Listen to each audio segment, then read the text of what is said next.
to study. Okay. Okay, now I have to study. Yeah, you know. Yeah. Okay. Are you gonna put the VOD up for this one? Yeah. Now I can study Nice. to myself studying. Oh, Exactly. I'm a That's genius. kind of huge, actually. Thank you. Okay, anyways, I'm trying to learn about eyes. Purpose.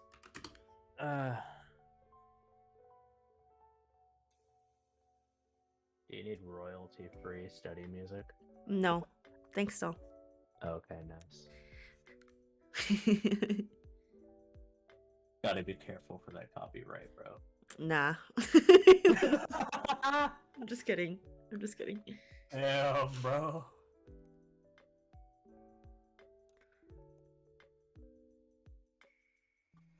Purpose. What the purpose of the cornea? What are you studying right now? 5302. Oh, I'm just typing up notes for 5302 because. Oh, 5302, gotcha. Yeah, I feel like. Yeah, I typed up the notes for PVT already.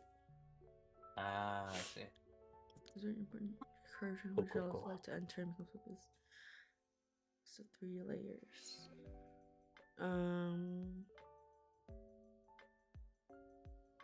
Let's see. Important tissue for vision.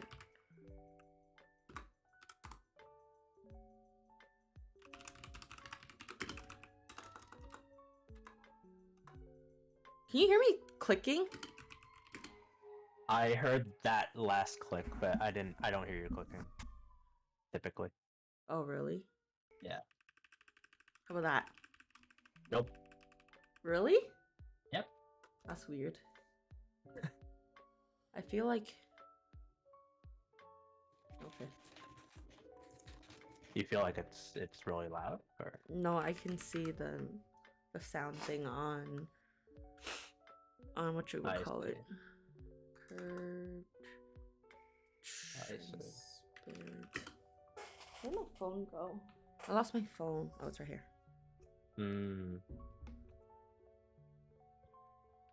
Curved transparent.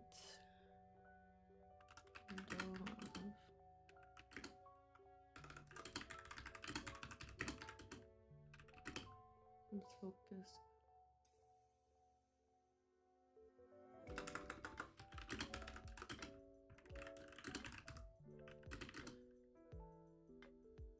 Is an image emergency?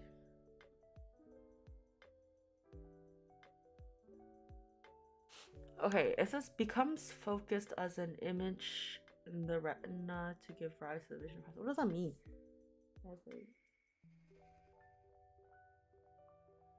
hold on.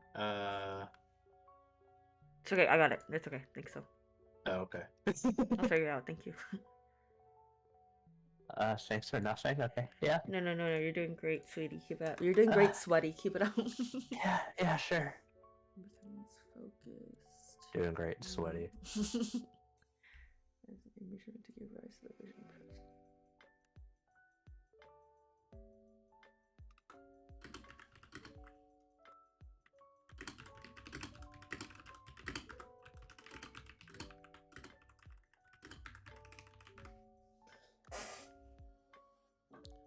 Three layers.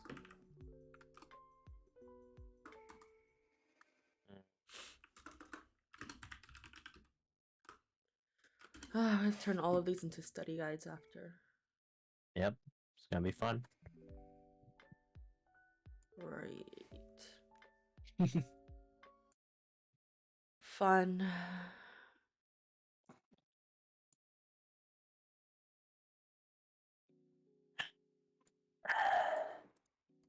I mean, hey, you're doing one step more than me. Like, I just write down everything in a Google Doc, and that's it. Don't do any organization or anything. That's good enough. Well, debatable. No, not debatable. Look, you're doing a excellent job making it so easy to read for our entire team. I think. Well, both of you, okay? Both of you. Yeah, both of you, okay? Both. You know it. Neither is formation. Substantia propria.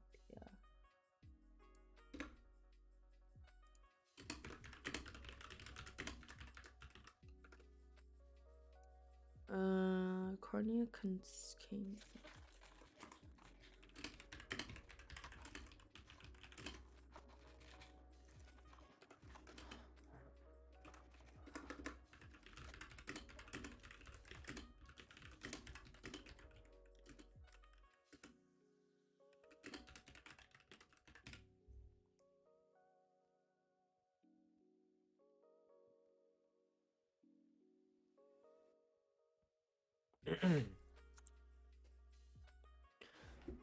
If the blood vessels no just cornea ventilation.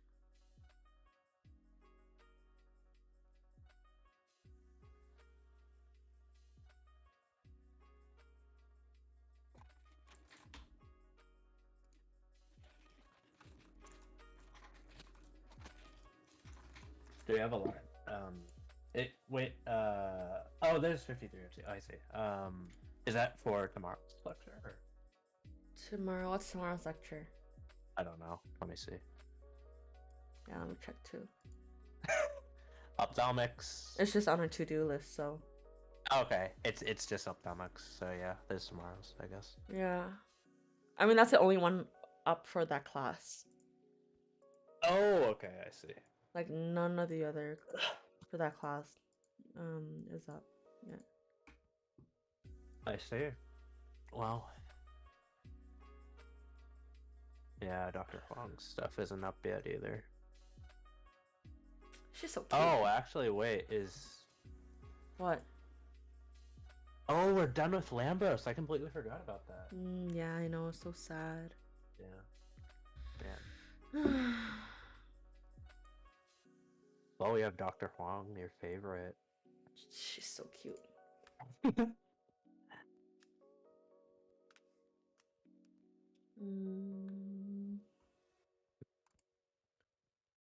After eye inflammation.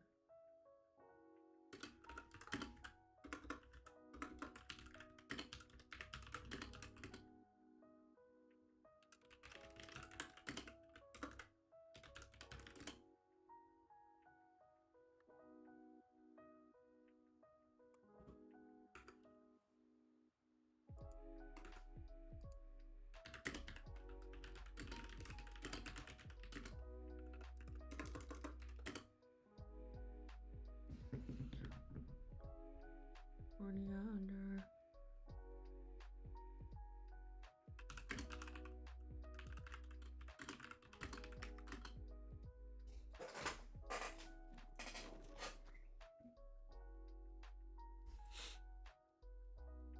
From tear chain.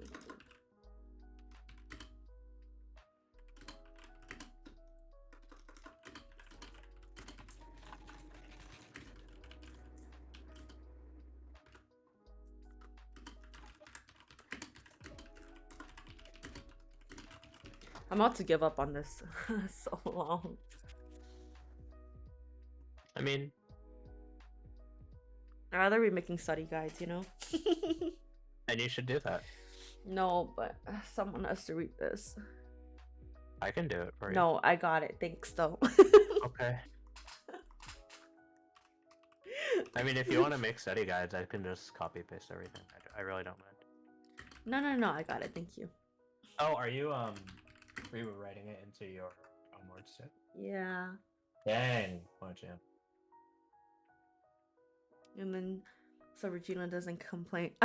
Oh my god, we should clip all the times we talk shit about Regina and then make it into a video and then send it to her. That would be so funny.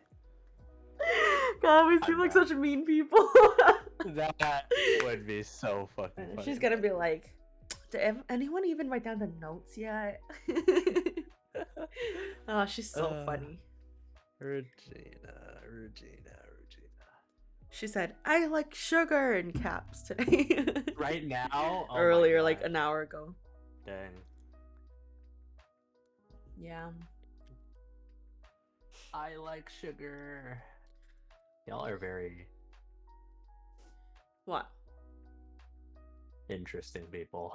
Who's y'all? Y'all, you and your My your fiance. fiance, yeah. Can Why? you even divorce if it's a fiance and not a wife? Oh, sorry, we're married. Oh yeah, you guys are married. That's right. Still looking at those divorce Wait, papers. she's Huh? the weird one. I didn't do anything. Oh really? Okay, just Mhm. checking. Sorry, I'm getting things mixed up. I bet. Yeah, it's okay. I forgive you. Functions. Remove for matter. Maintain. Coin. Oh wow, Justin do be studying. Oh, really? Yeah. Ask him if he wants to hop on Discord.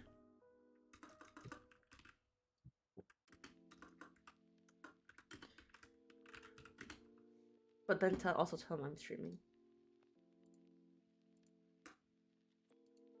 Destroy bacteria.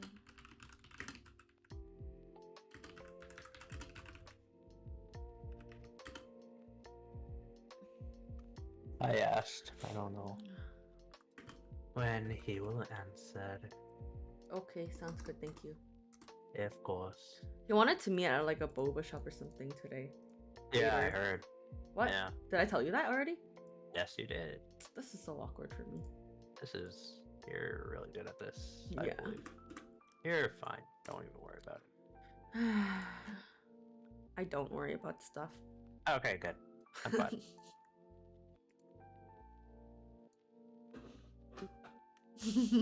Hi. Hi, Ugun.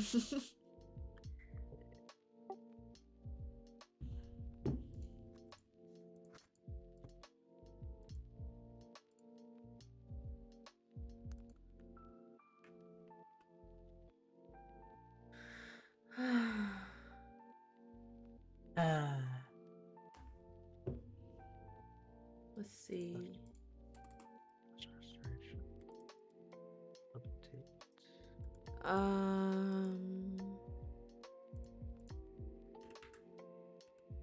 So make dosage forms file of the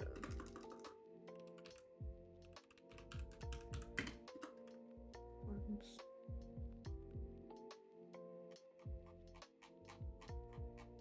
And this is so long.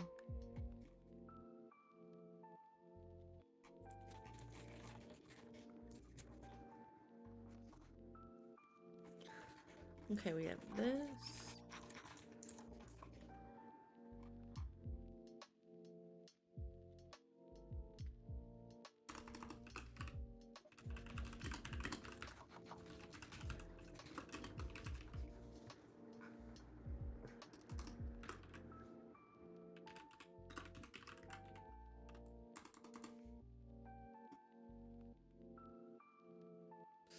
Sterilization, preservation. Huh? What's up? Oh, nothing. Sorry, just talking to myself. Okay. You sound very confused there. Yeah, I got confused. The whole huh? Like I hate these stupid docs. I mean, I love them, but I hate them.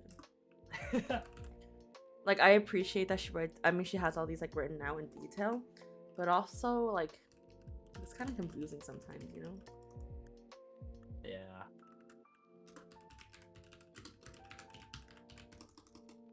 Whoa, it's my favorite streamer. Oh, look who it is.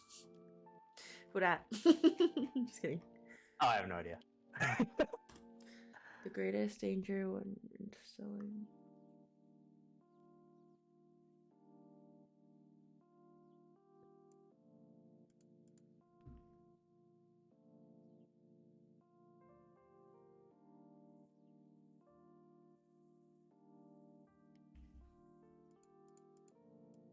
Mm.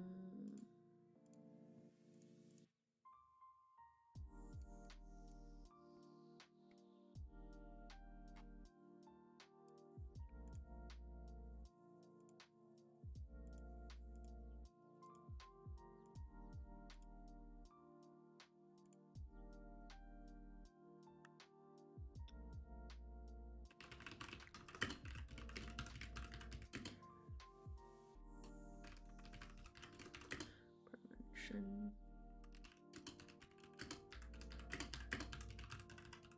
I'm really annoyed by is how many freaking different biases there are.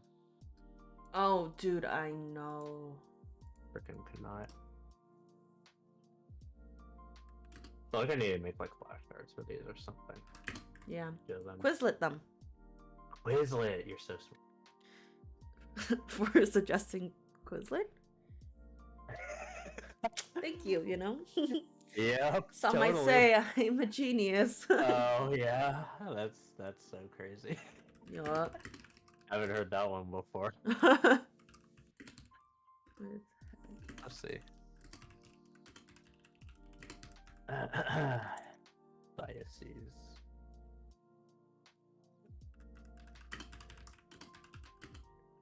Yep. Let's see.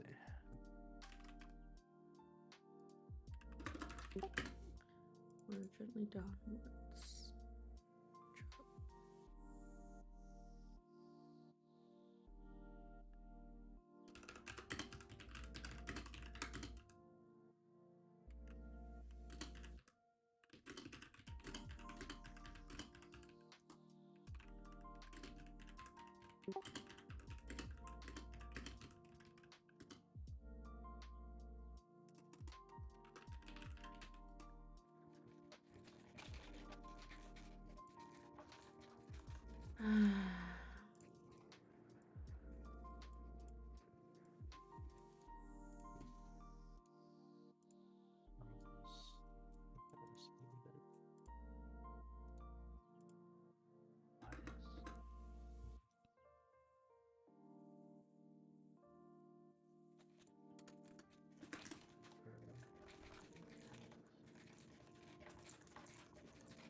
I'm debating.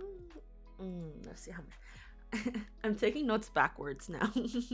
What do you mean by backwards? Like I'm starting from the bottom.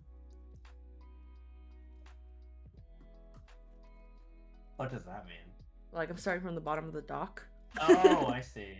Wait, how does that make sense? It doesn't, but I'm doing it anyways because I'm Hey, bored. I guess, yeah, you gotta switch it up somehow. Right. Yeah. Well, at least you're getting it done. Better than me, I guess. What? You're doing great. I'm... You're doing great, Bruh. Sweaty. Oh my god. Yeah, it's never going away. Yeah. From I both know. me and Justin. I can't believe. Wow. What? Exposure. No, nothing. Don't worry about it. Oh, okay. How's it come?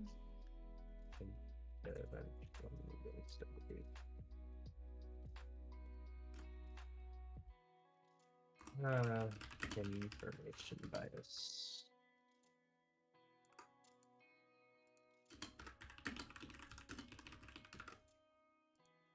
Steroid drugs.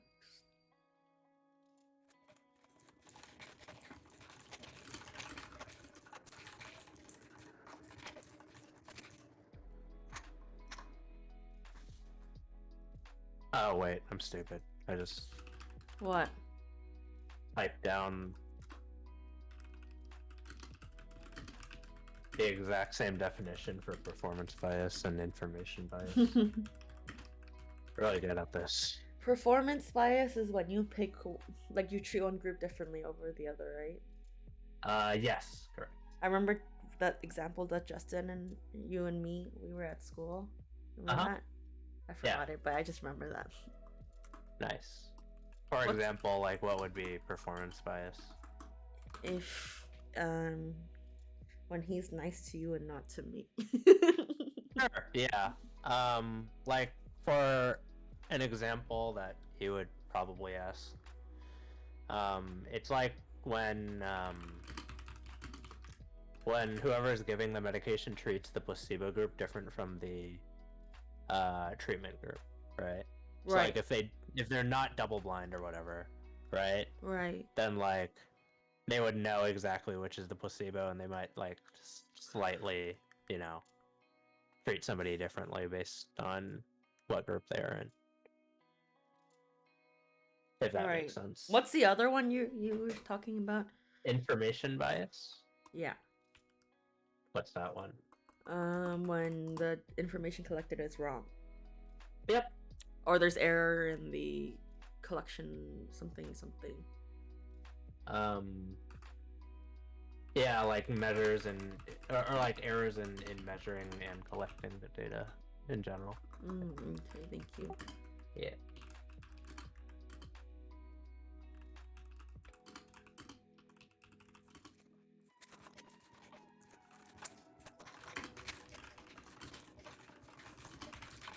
What is recall bias? When it's been a while, so when they try to remember like what happened, they can't remember perfectly. Nice. Just call me a genius. Oh, you're gonna ace this exam, right? No, sometimes when Regina and I are we both make that joke to each other a lot. Uh-huh. Like everyone loves like as a joke, right? Yeah, And then so sure. sometimes she'll look at me and she'll flip her hair, like referring to that joke. Yeah. Or I'll do the same, and I it's see so that. funny. We don't even have to Oh say it my out God. loud anymore. That's when you know. I know. Accounted for. What is co-intervention bias?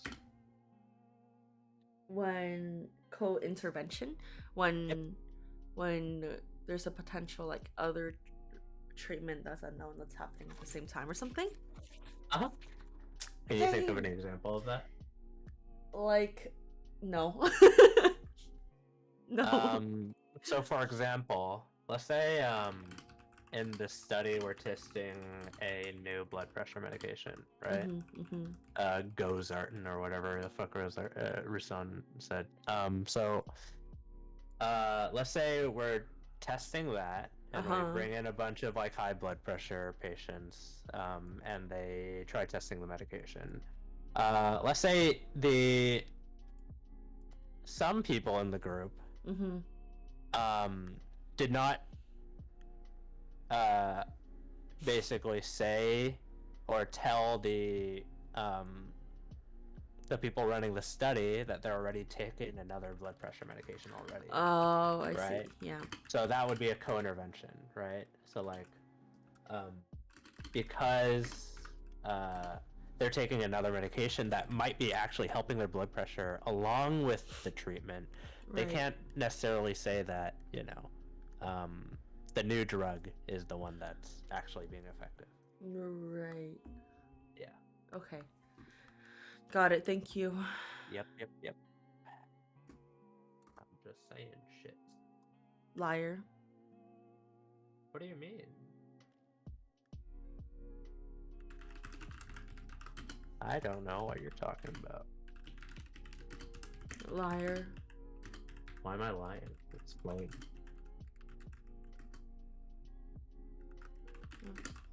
Never mind, you should focus on studying. I already am. Good.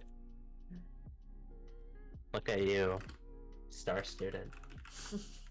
A lot of times when we're talking, I'm just typing up notes. Yeah, I bet. You bet? Uh-huh. Why? Why do you bet? Because I don't bet typically. Wait, that made no sense. I have no idea. Ignore me. I'm just saying shit. I don't like to ignore you. Okay.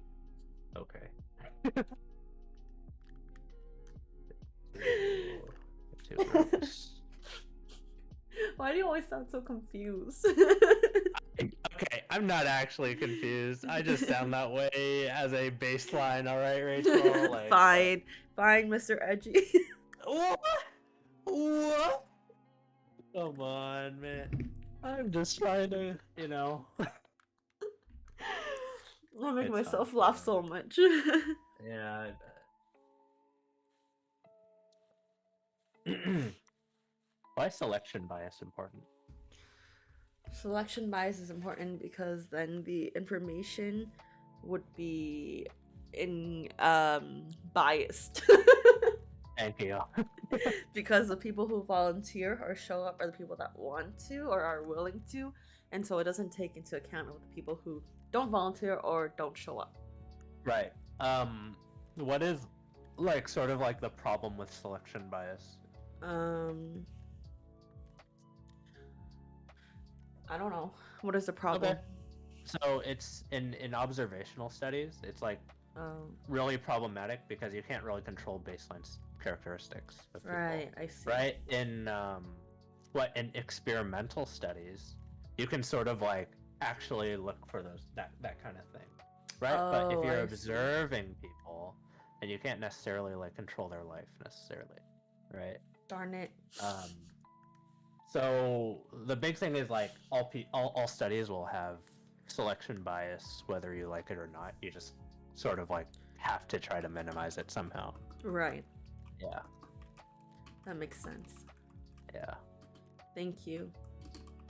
No, you. No, you. No, you. No, you. No, you. And additives.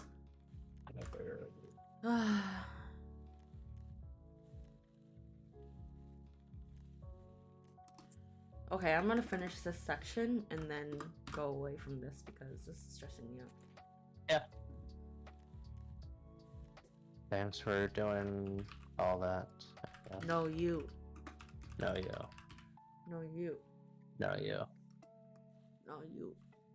No, you. Terminal sterilization. What is terminal sterilization? I don't know. Radiation sterilization. Nice. And what is radiation sterilization? Sterilize with radiation. I see. Justin said, yeah, I'm down, brother. For what? Discord. Okay. Did you tell him I'm streaming?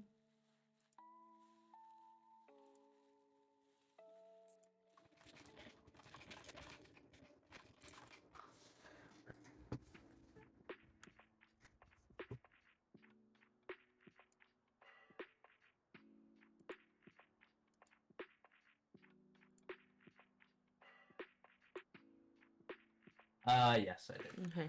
You go first. Okay, Shut. fine. I'll go first.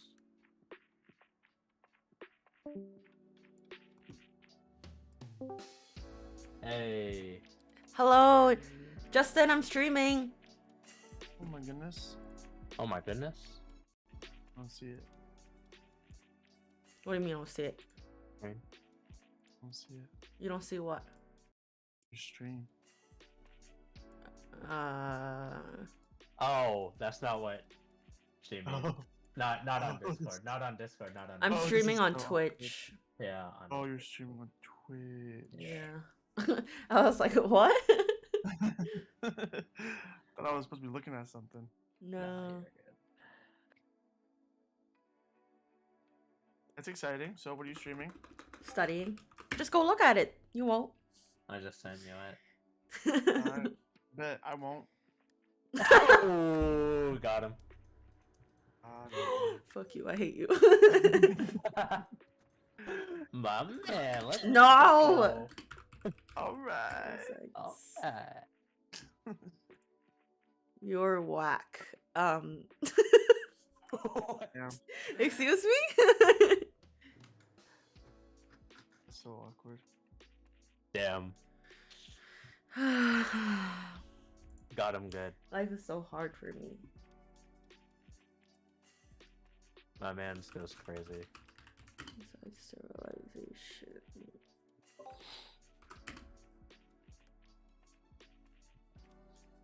Oh, it's Isaac. Hi, sack of potatoes.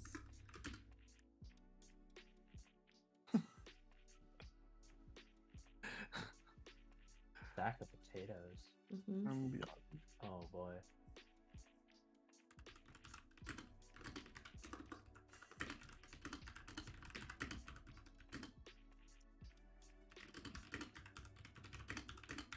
What are you working on, Justin?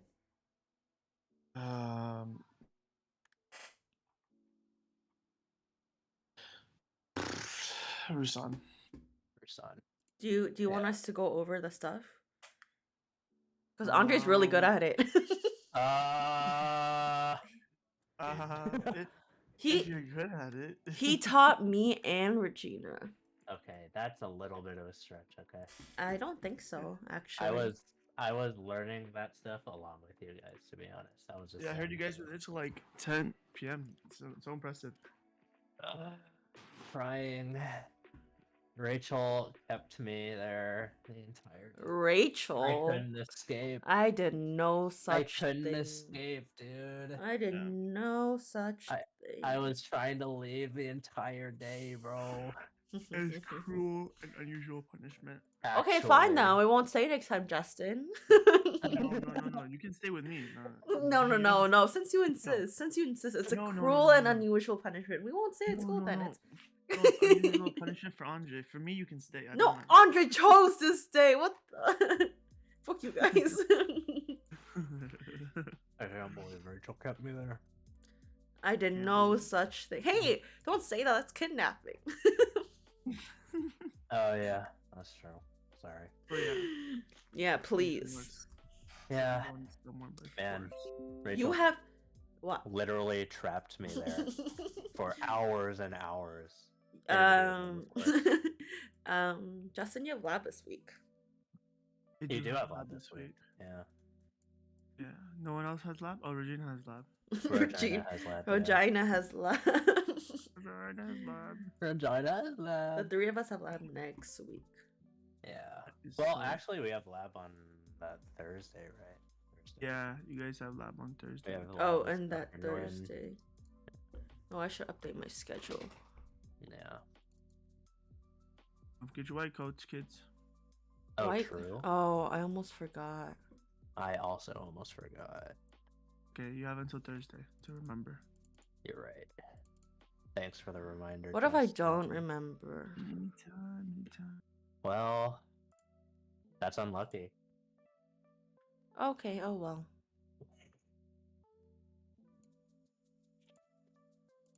Okay. I don't know what I should be studying. Me neither. Teresa and Farhan both said just study those tables. Honestly, just study those tables. Justin, just ask Andre to go over the stuff with you. Shit. Would you Hey, like me to go hey, over the stuff with you? Andre. It'd be a good review for you. Okay, sure. That's So let's fine. do it. So, Right on top. bigly important stuff, right? So, hypothesis test stuff, I think it's pretty straightforward. But I think like the most important stuff is like the differences between the variables and samples, and which test goes into which. Like that's like the sort of like very confusing part, right? Yeah. So from a really simple standpoint, we won't make it too complicated yet, right? Yet. Yes. Yeah. So we have continuous variables and categorical variables, right? So that's the sort of like no IR stuff or the NOR stuff that we went over for the first exam, right? Yeah. So continuous variables are, what are continuous variables? Like stuff with like numbers, right? That We like love our numbers. continuous. So like they have like like either weight or blood pressure or blood glucose or like stuff like that, right? Right, yeah. Anything with numbers. Yeah, categorical variables, most likely you'll sort of see like yes or no questions, right? Were they affected by this treatment? Did they undergo this treatment? No, yes or no, that kind of thing, right? Yeah. Right. And then, so those are the variables. On the other hand, there's independent and dependent sample, right? Which is like independent are when you have like two different groups, but they're not related to each other in any way. You're basically doing two separate studies, right? Yeah. on them, whether they receive the exposure, whether they don't, and you're just measuring it that way, right? Yeah. While dependent sample, there's sort of like a actual sort of relation between the numbers or whatever you're receiving, right? So Yeah. like for example, like if you're measuring like before they receive the treatment and then after they receive the treatment, that would be what would be considered like a dependent sample test, right? So like before and after, like how many people like have a or like what let me think of an example. Can you think of an example of dependent? Rachel, help. Is it like the this Sorry, group of what? people- It's kind of like when like you have a group of people that like before they take a drug and then after they take a drug, Yeah. So like and then like testing their blood pressure at that point or yeah, something. basically, yeah. So that would be what dependent is. Sure. Let's go with that. Yeah. So let me see. So where are we at now? So those are the sort of like variables and samples. They're pretty straightforward, right? So independent group A versus group B. Dependent is like before and after, right? Yeah. So when you look at this um chart, right? Summary of statistical tests. Statisticals. Sorry. You're fine. So, summary of statistical tests, that's literally almost everything that you need to know for the exam. I think that he literally said this during class. So, basically, there are like, I guess, 3 to 4 different things you're looking at when you're trying to figure out what test is important for the group, right? Yeah. Or for the study. There's the sample properties, which is independent or dependent. There's the type of variable, which is like continuous variable or categorical variable, and then there's the number of samples that you're taking, right? So there's 2 samples or 3 samples, especially important between continuous variables. 100%. Yeah. So for this, right? That's sort of like the continuous and categorical variable sort of like tests normally, right? So honestly, just memorize this chart, right? So like for example, if you're given a study that you see is an independent sample and a continuous variable, and there are 2 groups you're looking at, which test would you use? If there's repeat one more time. No. Continuous variable, an independent sample, and then you have 2 groups that you're looking at. Use independent test. Independent t-test, right? Yeah. If you're using like a independent sample again, 2 samples, 2 groups, right? And then you have a categorical variable. What would that be? Chi-square. Right, chi-square. Okay, Yeah. cool. So that pretty straightforward. As long as you memorize this and sort of like understand, like he's not going to ask you to like calculate most of these, really. It's only going to be the independent t-test. But and we'll get to that in a bit. But he's just basically asking like which test would you use and understand like why you'd use that. It's because like this specific sample, this specific variable, this many samples, right? Right. So it's gonna be like it's gonna be a lot of case situations. Yeah, a lot of case situations where it's just like, okay, you have this, and this. Which statistical test would you use for this? And then he'll just list you like independent t-test chi-square, Fisher's exact, McNamara, and you'll have to like decide which one, basically. Yeah. Right, and then Fisher's is just whenever you have like like a cell that like is less than 5, or if your total is less than 20. Exactly. So your total sample size is less than 20, and then your observed cell is less than 5, right? So I'll sort of go over that in a little bit, right? Beautiful. Oh, you're so smart. You are so handsome. You got this shit, Justin. I believe in you. Yeah, I agree, Rachel. You are so handsome. Thank you. I appreciate it a lot. Oh my god. And I Same think you here. two are the Me too, prettiest me too. princesses of the world. Aw, so Wow. so kind of you. Oh my gosh. Oh my Anyways, Anyways. yeah. So we'll work on calculating independent later. But there are a bunch of examples on that on the slides, and we'll Yeah. sort of. So when you go down to where my mouse is, right? Let me see. Where am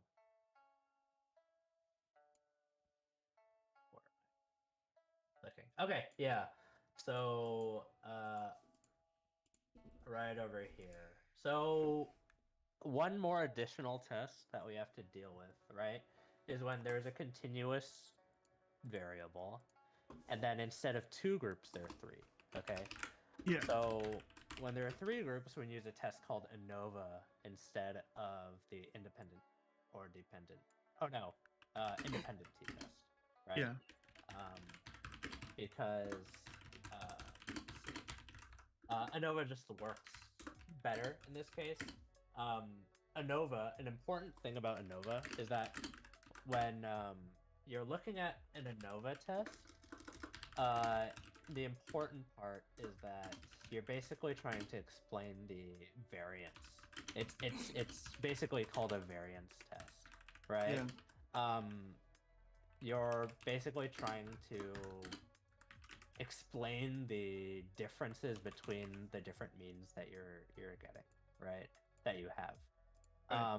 So there are like 2 different things. It's explained variance and unexplained variance. Unexplained variance is basically just like errors, like sampling errors or like individual differences between patients. This is sort of always there, right? You can't really control this. Yeah. Explained variance is like sort of like differences between the sample means. So like differences between treatment, right? If you're giving a group one treatment and you're not giving a group another treatment or the same treatment, right? So one group gets the treatment, the other group doesn't get the treatment, right? This is like falls under explained variance, right? Because you know exactly what's causing that variance. Got it. Physiological events associated with sleep. So that's sort of the difference. So the general idea is just know that when you're calculating ANOVA, you're using F statistics. Memorize the between and within sample in the slides. You'll probably be able to read more about that. But Yeah, what he said. I wouldn't focus too much on the F statistic. I don't know if he's gonna ask us to calculate F statistic, but I'm not entirely sure. Can I say so- something? Yeah, please, Rachel. Justin, did you miss us?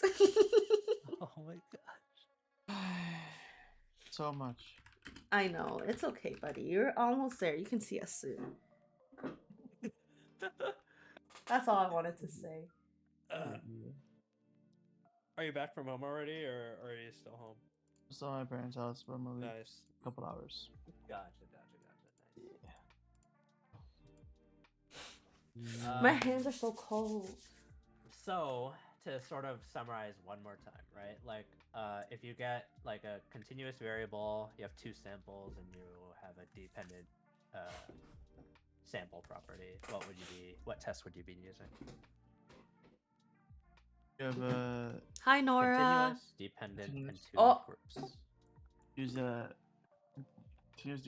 dependent t-test. Yeah, dependent t-test, right? How if is it you going? have a I'm categorical variable, not 2 doing anything samples, anything interesting. I'm just studying independent today. sample, So, what would yeah. you be using? Independent, you use chi-square. Yeah.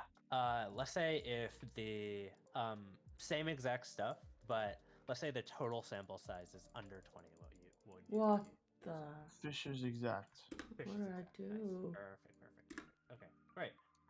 And if you have an independent sample, continuous variable, and then you have 3 groups that you're testing, Nova. what would you?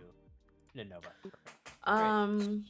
Well, I'm more Um, making my study guides So rather than actually that's studying. that, Let me lower right? them a little So bit. then let's sort of like go over I'm currently in pharmacy school, why you would so choose like studying to become a Mechnamar, pharmacist, I I guess. or like Just in what general, so I don't fall is behind, you know. Mechnamar in the first place, right? Um, so let's say you're given Types of insomnia. um a chart, and you have um a group that's sort of like measuring their weights before a treatment, and then you have that same group measuring after that treatment, right? Mm. So you're sort of creating a table. Oh my You have the god, before that's and so after cool. the treatment, right? Have So you those are two considered different groups, right? Yeah. going into pharmacy as well? And then you also have another group, right? That's doing the exact Is same she a thing, retail measuring before pharmacist and after a or certain period of time, but they don't receive that treatment, right? Right. So it's two different groups, dependent, right? But it's like yes and no, right? Whether they receive that treatment and whether they don't receive that treatment, right? Huh. So this is like if you're looking at this in a table format, the sort of like one side would be before and after, right? And then the other side of the table would be exposure to the treatment and no exposure to the treatment, right? Right. Let me see if there's no example in the study guide. It's okay. for what? For what? For what? Mechnamar High School. Oh. Yeah. There might be It's one okay. in the notes. There might be one in the notes. You are correct. Probably. You think so? Definitely. Most likely. Yeah. Think so? Yeah. So in the notes. Are you mocking me? No, not at all. Never. Liar. Would we ever mock you? Yeah, why would we ever do that? I hate you That guys. would be really rude. Whatevs. I don't care enough. So basically, if it's dependent, you have two different test groups, right? One group is not receiving the the drug treatment. Another group is receiving the drug treatment. You would basically be using Micnomar. Basically, it's very similar to the dependent t-test, but like if there are two groups, one isn't receiving the treatment, then you would generally use Micnomar. That's basically the idea there. Oh my god, I'm Guess so I'm gonna- cold. I think I googled a example. Where should I put it on the study guide? Wherever you want, buddy. I mean, I don't know if there's a Mechnamar section. Yeah, There's- it's right over here. Here, where my mouse is, you can look on my. Beautiful. No, you're Let me know. beautiful. This is good. No, you. No, you. Idiot. No, you. Wait, what? What'd you just say? Nothing. You're so sus. Sussy. Oh no. Justin, I had coffee today. Oh no. True, dude. Oh, Honestly, every time she's like, oh no. Oh, where did, if you don't mind me asking, what retail setting does she work in? Not again. Oh my god, I keep doing this. Not again. Your face, not again. Fucking scary, dude. Yeah, what do you think about I that? think psychology is very Pretty cool. perfect, yeah. I've always So wanted to go after into treatment, psychology. they're I know a measuring lot of people in joint pain like med before school and go after into the psychology after. I think treatment. it's super cool. And then, But also, like, this seems like I'm also scared of pretty psychology, so. right. There's basically like the important part is the sort of dependent bit, right? So you're making sure that you have a sort of relationship between the group that you're sort of calculating before and after the treatment, right? Whether it be the same people or whether it be not. basically. If it's different people, it's probably independent, right? If it's the same exact people that you're measuring before treatment and after the treatment, the important word is like before and after, right? So then that should be um, basically a sort of like telltale sign that it's either dependent or McNamar's test. Whoa. Okay. What are you wowing about? Oh, sorry. Nothing. Explain yourself, buddy. No. It's because I didn't know the words were highlighted in the study guide thing. And so when I filled the box, it was already highlighted, and so it showed up pretty cool. Nice. So exciting. Oh, we love specialty. Cool. I don't even know what area of pharmacy I want to go into. I just know that I enjoy learning about all of these things. Repeat yourself. I'm trying to keep myself accountable by studying on stream, but we'll see how that goes. Yeah. If it's dependent on what? So if the groups are sort of like related to each other, right? So like there's sort of like a before and after there, right? Yeah. So before a treatment, you're getting a measurement. After treatment, you're also getting a measurement, right? Yeah, so it's dependent on each other. Yeah, dependent on each other, right? So that's dependent variables and dependent samples in general, right? One is dependent on the other sample. Right. Now, to add to that, if you're dealing with two different groups, one is getting the treatment, right, that you're sort of like looking for, right? Whether it be, I don't know, a specific drug or something, right? And then another group is not getting that drug, right? And then what are you procrastinating for? Before are you also in school? After the drug for both groups, right? Even though one of them isn't getting the drug, you're still taking the measurements for them, right? That would be what you'd use for McNamar, because there are two different groups. It's like a yes and no thing, which means categorical, right? Because categorical is not using numbers; it's using different, I guess, categories, right? Yeah. Yes drug, no drug. And then you're also getting like a before and after thing, where you're like measuring specific measurements for both groups before and after the treatment. That is what means like you use McNamar, right? Because it's a categorical variable. And then you're also getting a dependent sample, that before and after thing, right? Which makes it McNamar. Okay. Yeah. Makes sense. The important thing about the categorical variable test, right? That's a lot of reading. Than two groups, are you in university, right? So where continuous variables, right? For independent group, you'd have to be like, okay, there's two groups, you're using independent t-test, right? There's three groups, you're using ANOVA, right? Or there's 4, 5, 6, 7, 8 groups, you're using ANOVA as well, right? For categorical variable tests, you can use 2+. So it doesn't really matter how many groups it is. As long as it's a categorical variable that you're using it for, then you can use the same exact test, right? The chi-square, the Fishers, or the McNamar. Got it. Okay. Yeah. So that's why on that one table, it says like equal to or greater than 2 for chi-square and Fishers, equal to or greater than 2 for McNamar. Oh, got it. Okay, so it doesn't have to be 2. It doesn't have to be 2. It took me. So I graduated college in 2020, like beginning of 2020, and I so didn't that's those, like right? do anything so or like couldn't figure out my life until 2022 when I got into pharmacy school. So I feel like you have a lot of time.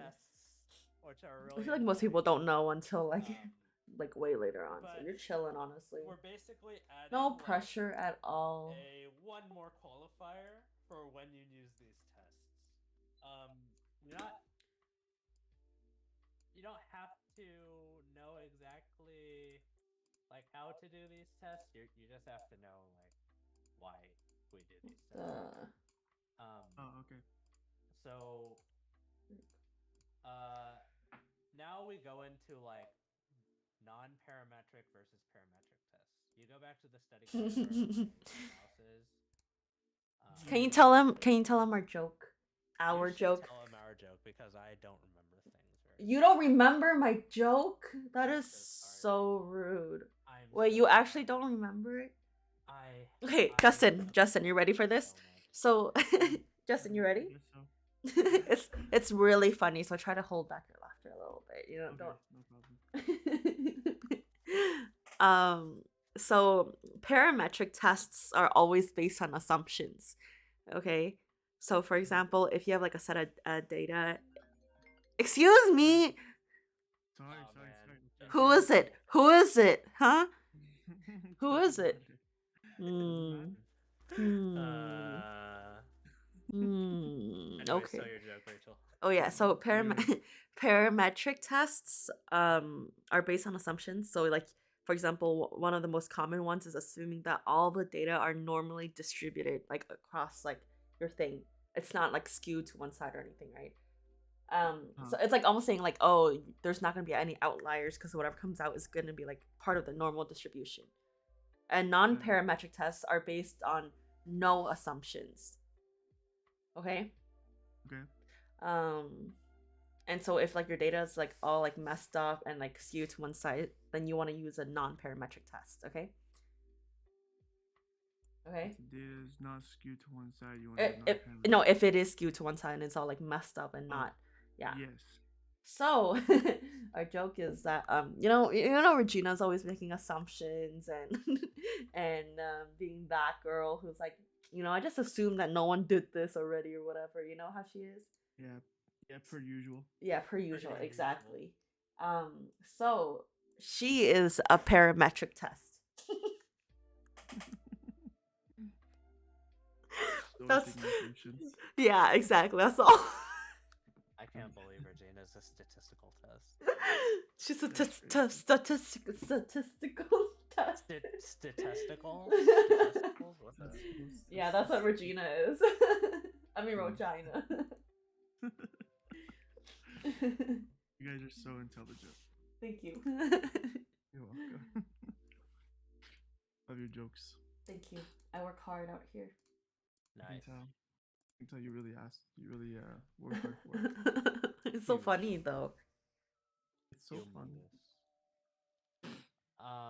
Yeah, so basically that's the idea, right? So you know, are you just studying today, Nora? These tests deal with like normal distributions. It's that bell curve, right? Yeah. So non-parametric tests, if it's not a bell curve, that's what you use it for, right?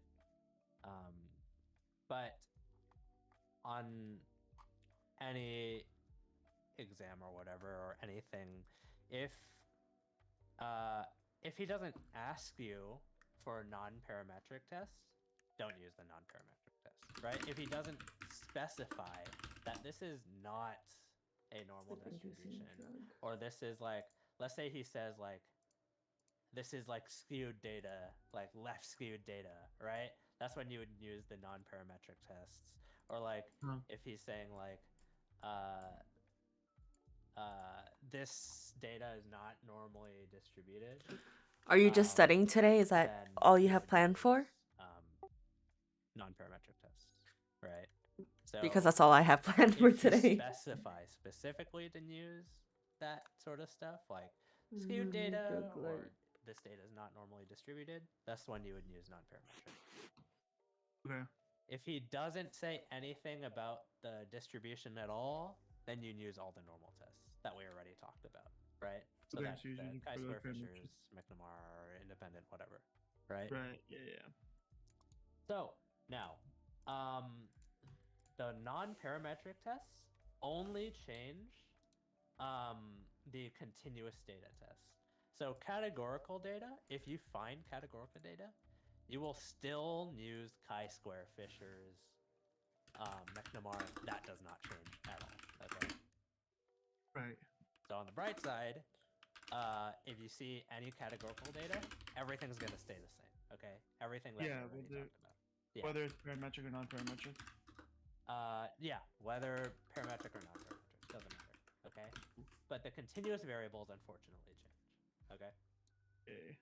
So when you're dealing with a independent variable, you have two groups, right? And you have an independent sample, right?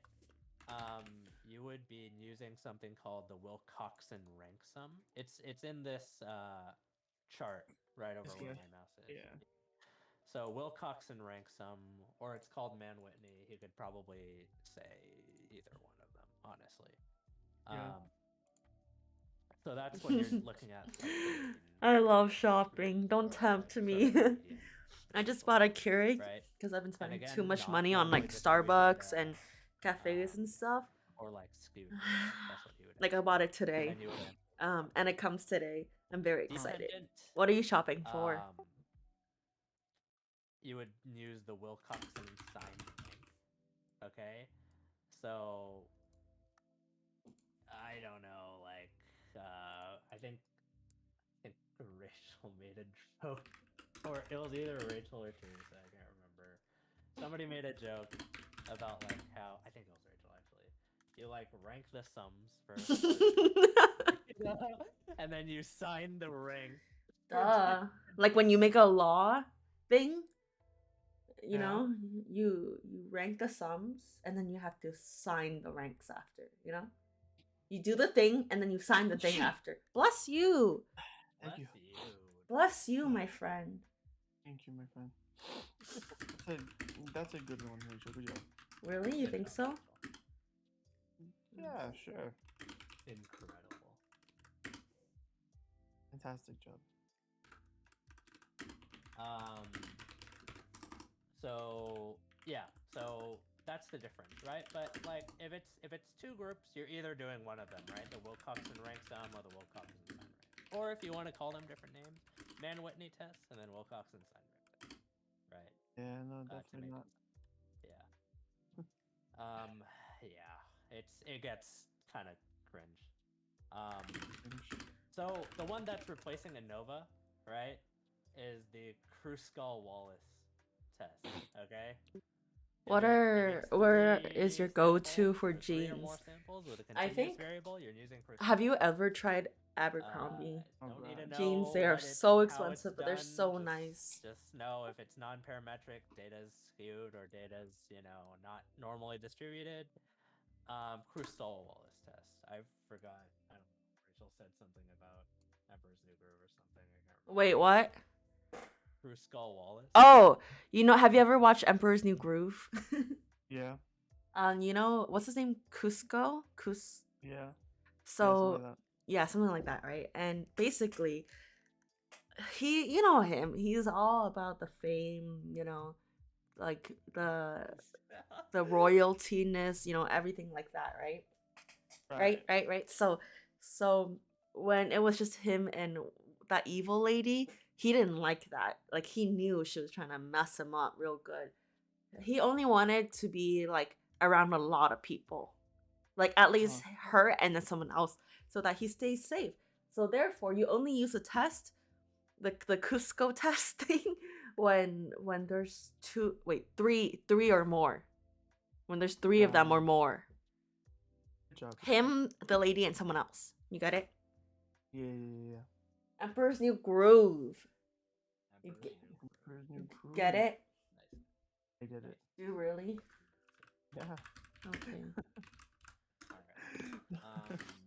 So that's that, right? So we got non-parametric tests, parametric tests for continuous, and then categorical variable tests. They're all the same, right?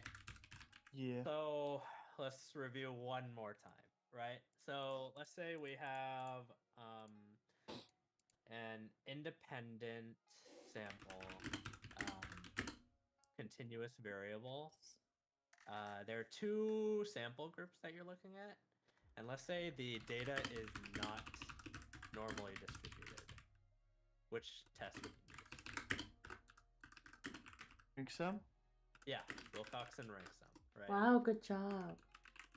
Let's say the data is not normally distributed, right? You have a dependent sample.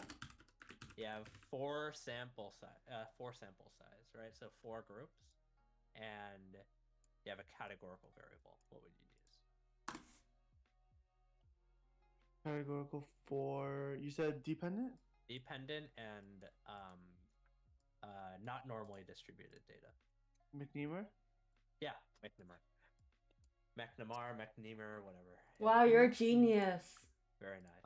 You're doing pretty good. Yeah, you're doing great, sweetie. I mean, sweaty. Thanks, buddy. Oh my gosh. You're welcome, sweaty. Parametric data. Oh, we're moving on. 5 sample size, independent, and continuous data. What would you use? You said parametric data, so it would be ANOVA? Yep, got it. Nice. No. So literally memorize these tables and you're good. Shit. All right, for sure. Yeah, that's it. Literally memorize these tables and you should be good for the majority of anything he sends at you for this section of the material. Okay? Oh yeah. I love Target clothes. So Target clothes. Wild Fable is a brand that I really like from nice. Target. So They have really cute clothes, but I cannot bring myself to go through Target because I feel like it's so hard to, you know, prevalence and incidence. not look at things if you're going to Target for one thing. Now we're looking at like big data, right? So let's say like for a certain amount of like for I don't know, 2020, right? How many people got COVID in a certain amount of time, basically? Let's assume this is your example. Okay? So proportions are like you're looking at either like I guess like a percentage of people. I remember during winter they had these right? So like mugs in the shape of Christmas trees and in the shape of like snowmen, and I bought them for Secret Santas, and they were such a big hit. Like they're literally in the shape of those things for $5. Like, can you believe it? Because I couldn't, so I bought one for myself too. That's a proportion, okay. A rate is the other one, right? So it's a proportion, but you have 2 added properties of like a multiplier or like a specific time period. Okay, so like every 600 out of 10,000 people receive COVID during this amount of time. All right, or like I don't know, 793.8 deaths per like 100,000 people in this year, right? So like that would be like a mortality rate. Okay, so like the number of people who died during that period, and then the number of people at risk of dying. So that would be like the total U.S. population, for example, right? Right. So like you're always gonna see with rates, you're gonna always see like, I don't know, whether it be like in like 10,000 people, in 100,000 people, this amount of people died or whatever, right? Yeah. Yeah.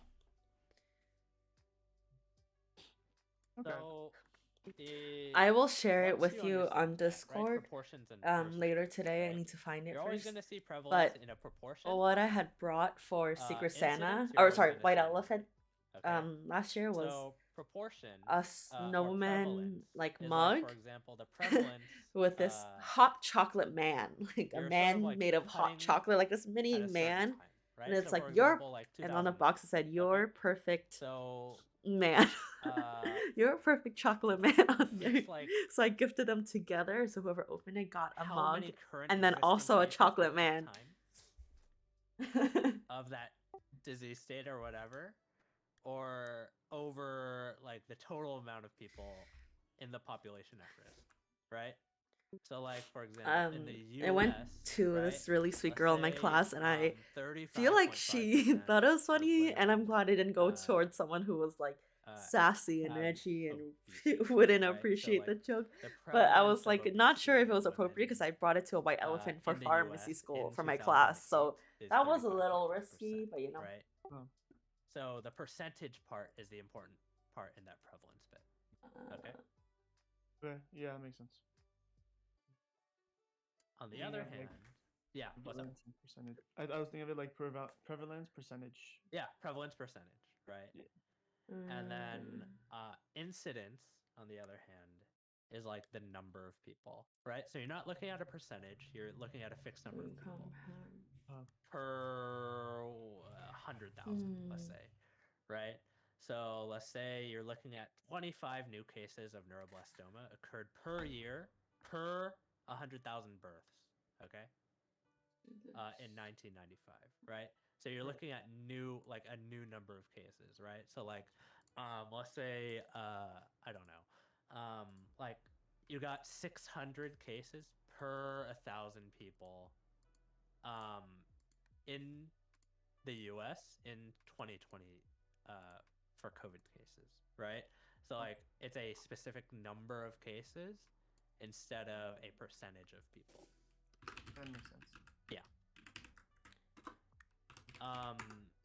So another way of looking at incidence is a little bit more complicated, which is kind of weird. Okay. So it's a rate per person time. Okay. So this is kind of a weird one.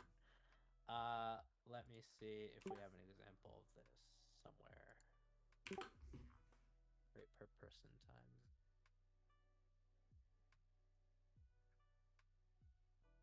I don't think we had it in the notes. But let me see. Damn. Let me find in the slides really quick. Sure. Any questions so far? Are we good so far? Yeah, I mean, it seems pretty straightforward. Yeah, it's a lot of like memorization. You sort of just have to like run it through your head like thousands and thousands and thousands of times. Yeah. What was I gonna do? What were you gonna do? Oh, you can hear me. Sorry. Please do not be sorry. Don't be sorry. Your face. Why would you ever? Just be better. Your face. Your mama's face. Okay, so right over here, right? So this is a person time example, right? So suppose somebody is studying 5 people, right? But they follow the different people for different amounts of time, okay? Okay. So let's say you get patient A, they follow for 1 year. You get another patient, follow for 2 years, 3 years, 4 years, 5 years. Okay, you have 5 people, and they're all being followed for a different amount of years, right? That's creepy. Yeah, right. It's great. So fun for them. And they all have hyper. Okay. And basically, this investigator or this study designer is looking for the incidence of a heart attack, right? Myocardial infarction. Okay. Yeah. And so every time somebody gets a heart attack, they're going to make note of that. Okay. So the first patient in this table, patient A, does get a heart attack. Okay. Second patient does not. They followed for 5 years. They haven't gotten a heart attack. Patient C got a heart attack. Patient D did not get a heart attack. Patient E got a heart attack. Okay. So there were 3 heart attacks that were tracked here, right? Right. So now for person years, right? What they're going to do is they're going to add up all the total years that they've been following people in the okay? So 1 plus 5 plus 3 I don't know plus if anyone watches plays Right. Overwatch here, but there's a Moira so drop they're going to add up to a total skin of or 15 something. person I don't know. Whatever Okay. that means. So when they add that up, they're going to compare it to the amount of heart attacks that they found during this time. Okay, so there are 3 heart attacks, right? Patient A, patient E, and patient C. Patient A, patient C, patient E got heart attacks, right? Patient A, C, and E, yeah. Yeah, so there are 3 total heart attacks. right? Right. So you're going to make a comparison between the two, or 3 heart attacks over 15 person years, 15 years that have been tracked, right? For the individual people, even though each person was followed for a different amount of years, right? So you're basically making a proportion of this, right? So 3 out of 15 person years, right? And then you sort of do the division of that, right? And you get 0.2 cases of heart attack per person years, right? And so to turn it into incidents, what do you normally see with an incident? Instance you see like per like how many cases per a group of like amount of people. Exactly, right? So it's a number, a specific number of cases per like 1,000, 10,000, 100,000 people, right? So you gotta essentially multiply it by that amount to turn it into that number, right? So basically what they're doing here is multiplying it by 100, the 0.2 cases and the person years to turn it into 20 cases per 100 person years, right? Yes. Okay. So this is an incidence, okay? This is basically an amount of cases per 100 person years, right? So person years is basically the unit in this case. It's kind of a weird unit, but basically it's saying that, this study was done with people that were tracked in a different amount of years, but they essentially added up the years, right? And then added up the amount of events that happened during that time, right? And then turn that into cases per 100 years, 1,000 years, whatever, right?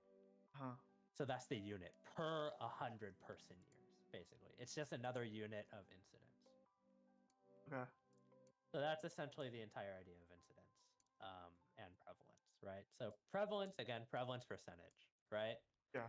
Incidence number of cases per 100, per 1,000, per 10,000.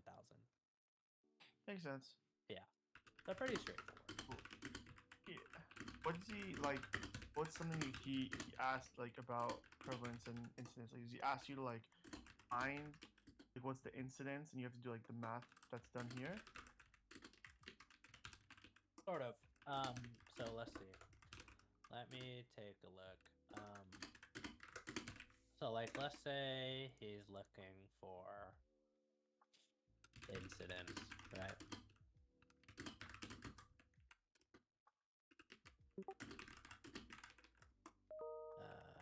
Right over here. Email. Oh, email? I don't know, maybe. Oh, cool. Let's say, where are we? Oh, CSHP email. Oh, wow. That's you. So oh, sorry. Yeah, that is me. Wow, look at that. So this activity right here, right? So like, let's say at number 3, right? There have been 500 new cases of pneumonia in a population of 30,000 every winter, right? So he would ask, like, how to calculate incidence for 1,000 people per year, right? So how would you go about doing that? Turning 500 per 30,000 into an amount of cases per 1,000 people. I mean, well, maybe it's just me, but I would just from. Would you divide like? But to get from like 30,000 to 1,000, you gotta divide it by like what? 30? I would divide 500 by 30. Maybe that's not the right way to go about this. That could work for this specific one, right? So like you divide that by 30, and then you get, or like 30 or, yeah, 30, right? And then you also divide 500 by 30, right? Right. And then you get that amount of cases per 1,000 people exactly, Yeah. right? But let's say you get like a odd number, right? That you can't just divide 30 by. So for example, number 2, right? 38 deaths during 29,000 or 2,906 treatment months, right? Yeah. So like, how would you turn that into per 1,000 people? So you would have to do. Incidents report, but how would you? I don't know. How would you do it? So first, you would turn it into like how many deaths per 1 treatment month, right? So you would divide 38 by 2,906. Right. So once you get that number, let's see what's the number, right? So 5.013. Right, 38 divided by 2,906.013. Yeah, so 0.013. So that means 0.013 deaths per 1 month. No. Right? Yeah. So how would you turn that into 1,000 treatment months if you have I 1 would month? multiply it by 1,000. Exactly, right? So you multiply that by 1,000 and then you get what? Yeah, you get 13.1, whatever. Yeah, 13.1. So that would be Cool. what? 13.1 deaths per 1,000 treatment months. Okay, cool. Yeah, that's it. And it's doing it backwards. Nice. Yeah, so this method works for everything, right? You could do with number 3, you could do 500 divided by 30,000, right? And then you multiply it by 1,000, and then you get the exact same answer that you're looking for, right? Nice. So because this is incidence, right? You're getting what rate per 1,000? Is this a rate or a proportion? I guess I just said the answer, but That's awkward. it's really awkward. This is so awkward for you. This is really awkward for me. I don't think I'm cut out for this teaching thing. I think you're doing great, Sweaty. Lucky for you, I zoned out for a sec. This is Justin, you zoned out. I zone out sometimes. That's terrible. I would never. So incidents per 1,000 people per year, right? So prevalence is what? Prevalence is proportion. Prevalence is proportion. Prevalence is a percentage is a proportion, right? Yeah, it's all P's. PPP. Yeah, PPP. That's good. Yeah. So then what would incidence be in that case? Rate. Yeah, exactly, right? So then when you're looking at a number of cases per 1,000 people per year, or per 10,000, per 100,000, you're looking at a rate. Yeah, that's basically it. That summarizes everything with incidence and proportion. I'm hungry. Cool. Me too. I'm pretty hungry today. Too. Yeah. Okay. Yeah, that's pretty much it for incidence and proportion. Cool. So yeah, nice. Nice.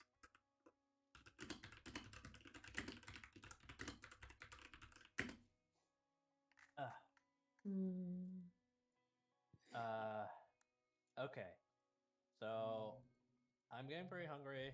I think Rachel getting pretty hungry. No, I'm gonna keep studying. Okay, have fun. I'm gonna go get food. I might be back. I'll see. Bye forever. Yeah, we'll figure it out there. I mean, we still have 2 days, so whatever, right? Yeah, I have one. But yeah. We all have one. Oh, that's true. This is so awkward for you, Andre. No, it's okay. But yeah, honestly, just review the statistical tests and when to use them for each one. Did you already finish going over the stuff with him? Almost. I can finish it. Sure. So I didn't go over independent t-test, and then I didn't go over correlation stuff.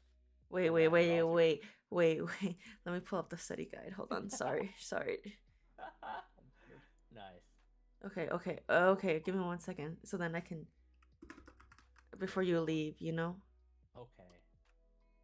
I leave forever. No. Fine, I won't leave forever. Thank you. Yay. Okay. Maybe come back. Maybe come back. Where are you? So I didn't go over independent t-test, like how to calculate it, right? Okay. We also stopped here at the. And that's then where you should have stopped. I need to go over the rest of number 4. Oh, like the is risks? Relative risks, yeah, risk difference, odds ratio, correlations, and then linear regression. Okay, That's independent pretty much it. t-test and then starting from risks. Yeah. Okay. Okay. Not much. All right. Okay, sounds good. Bye. Bye. Okay. Yeah. Independent See ya t-test. later. Oh, bye. Later. Okay, you ready? It's me and you now. Oh man. Hey. I Yes. mean, Okay, independent t-test. Where is that at? it's like the very first thing on 3. On 3. Okay. I lied. It's not the first thing. It's the second thing on 3. What? Independent? Hey, right here. Yeah. Okay. So, I think formulas are usually given to you, but just know that for independent, because we are comparing 2 different sample sizes, right? Or we're comparing 2 different samples, right? That's independent. Whereas dependent, we're comparing like one sample, but like before and after or something. Right. Right? Does that sound familiar to you? That's familiar, yeah. Okay. So basically, do you see this equation right here that I clicked on? Yeah. So you're basically gonna ignore the means of population, the thing, the mu thing, the u1 and minus u2. Yeah, you're gonna ignore that part, okay? So you're just gonna take mean 1 minus mean 2, and usually the means are given to you, right? The S's are standard deviation. They'll also tell you, and then so you're just gonna square root the whole thing. That's it. Yay. Okay. Do you know what degrees Yeah. of freedom are? Did he go over degrees of freedom? No. Okay. So let me go back a little bit one more time. So to calculate independent t-tests, you need to know the mean, the standard deviation, and the sample size of each sample group. So it's one set of numbers for each, right? So the mean, standard deviation, and sample size for each group, and there should be 2 groups. Okay. That's basically what you need to know for that one. And then you plug and chug. And then for degrees of freedom, it's basically Add both your sample sizes and -2. yeah, but degrees of freedom is more so your sample size -1, and then you do that to each sample size, and then you add it together. So it would be n1 minus 1 plus n2 minus 2. So if you look at my cursor here, n1 minus 1 plus n2 minus 1. I'm sorry, minus 1, like that, right? Right. And so that simplifies to n1 plus n2 minus 2. Yeah.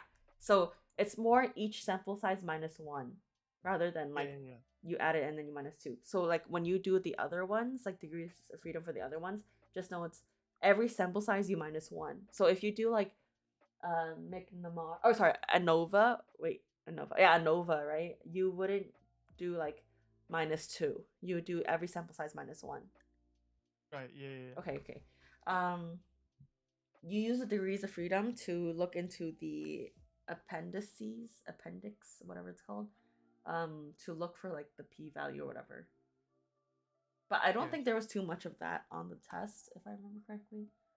Yeah. Do you have any questions about independent tests?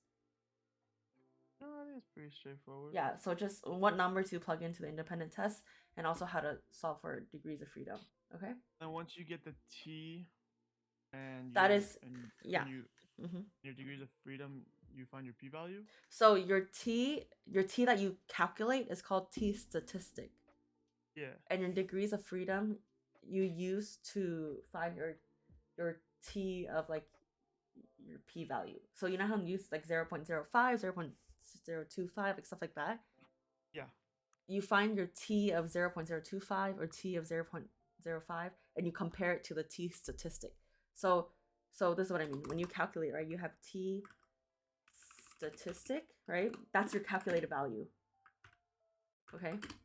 And then your degrees of freedom, you're solving for either T of 0.05 or T of 0.025. And you find this in like the appendix. Yes. Yeah, right? Okay. So you want to find this in the appendix using the degrees of freedom.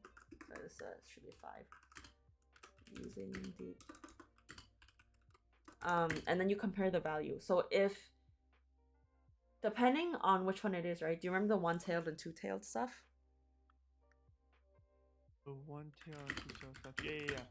Yeah. Do you remember which one is which? 5% or 2.5%. Right. So one-tail, okay. Two-tail is when you have placebo versus experiment. You remember that? Placebo versus experiment. Two-tailed, yeah. Okay. And one-tailed is new versus old experiment, or an old drug. Right? Yes. So if the experiment is calling for a drug and there's like a placebo or like something that doesn't exist. So for example, smoking versus non-smoking, that would be under the first one because it's a thing versus like nothing. Okay. So that would mean that we're gonna, because I think he usually just uses 0.05, so we're gonna split that into 0.025. Okay. Yes. Such a t. So that's a t that you're looking for. So whatever number it is, let's say it's like 1.96, okay? 1.96. So basically imagine like this bell curve thingy, kind of like something like right here in a way. Oh wait, actually let's go up to right here. Can you scroll up to my cursor? Yeah. So let's say it's 1.96, right? So yeah. So the point of this test, do you remember what it is for?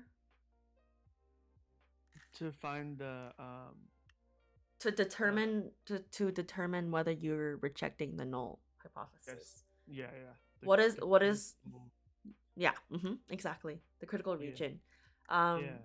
What is a null hypothesis? It's like what you're testing against. Something like that.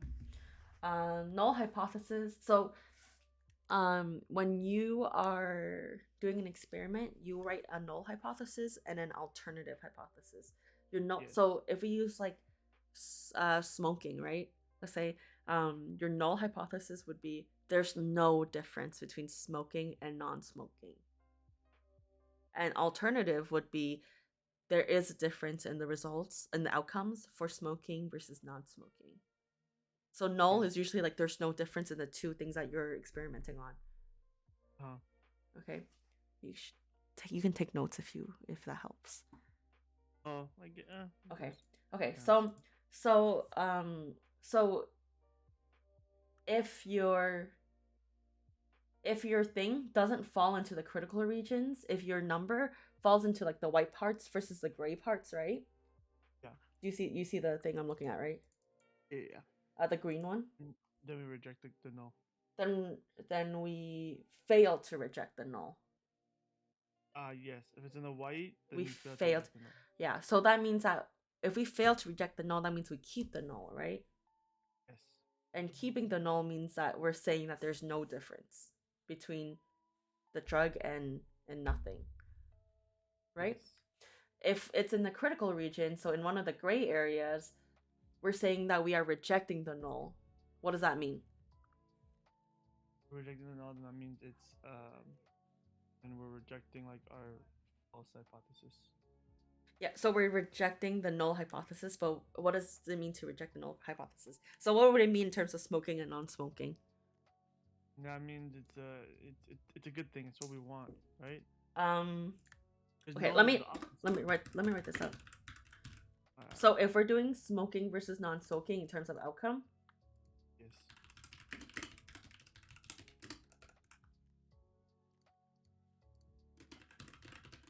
What would we say the null hypothesis is?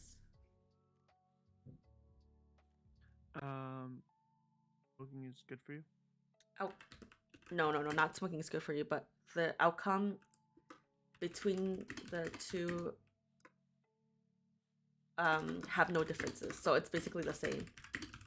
So whatever we experiment on, there's no differences in the outcome, in the results. So we're saying like smoking has no effect because it has the same effect as non-smoking, right? Right.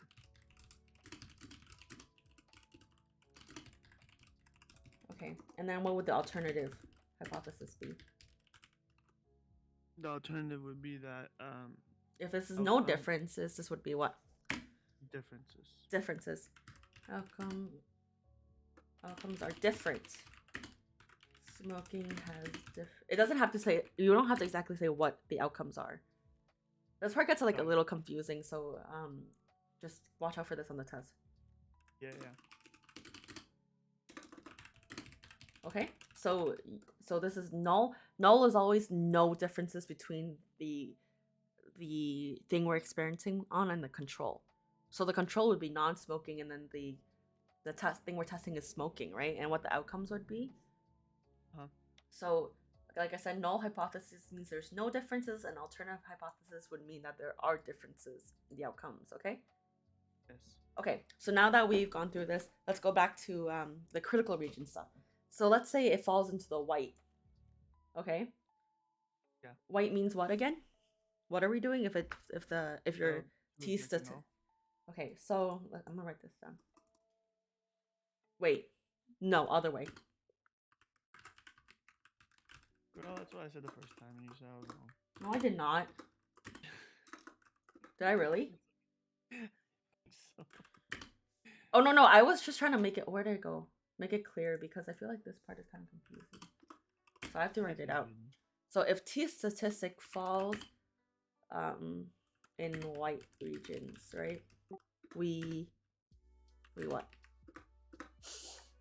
If T statistic falls in the white region, we reject the null hypothesis.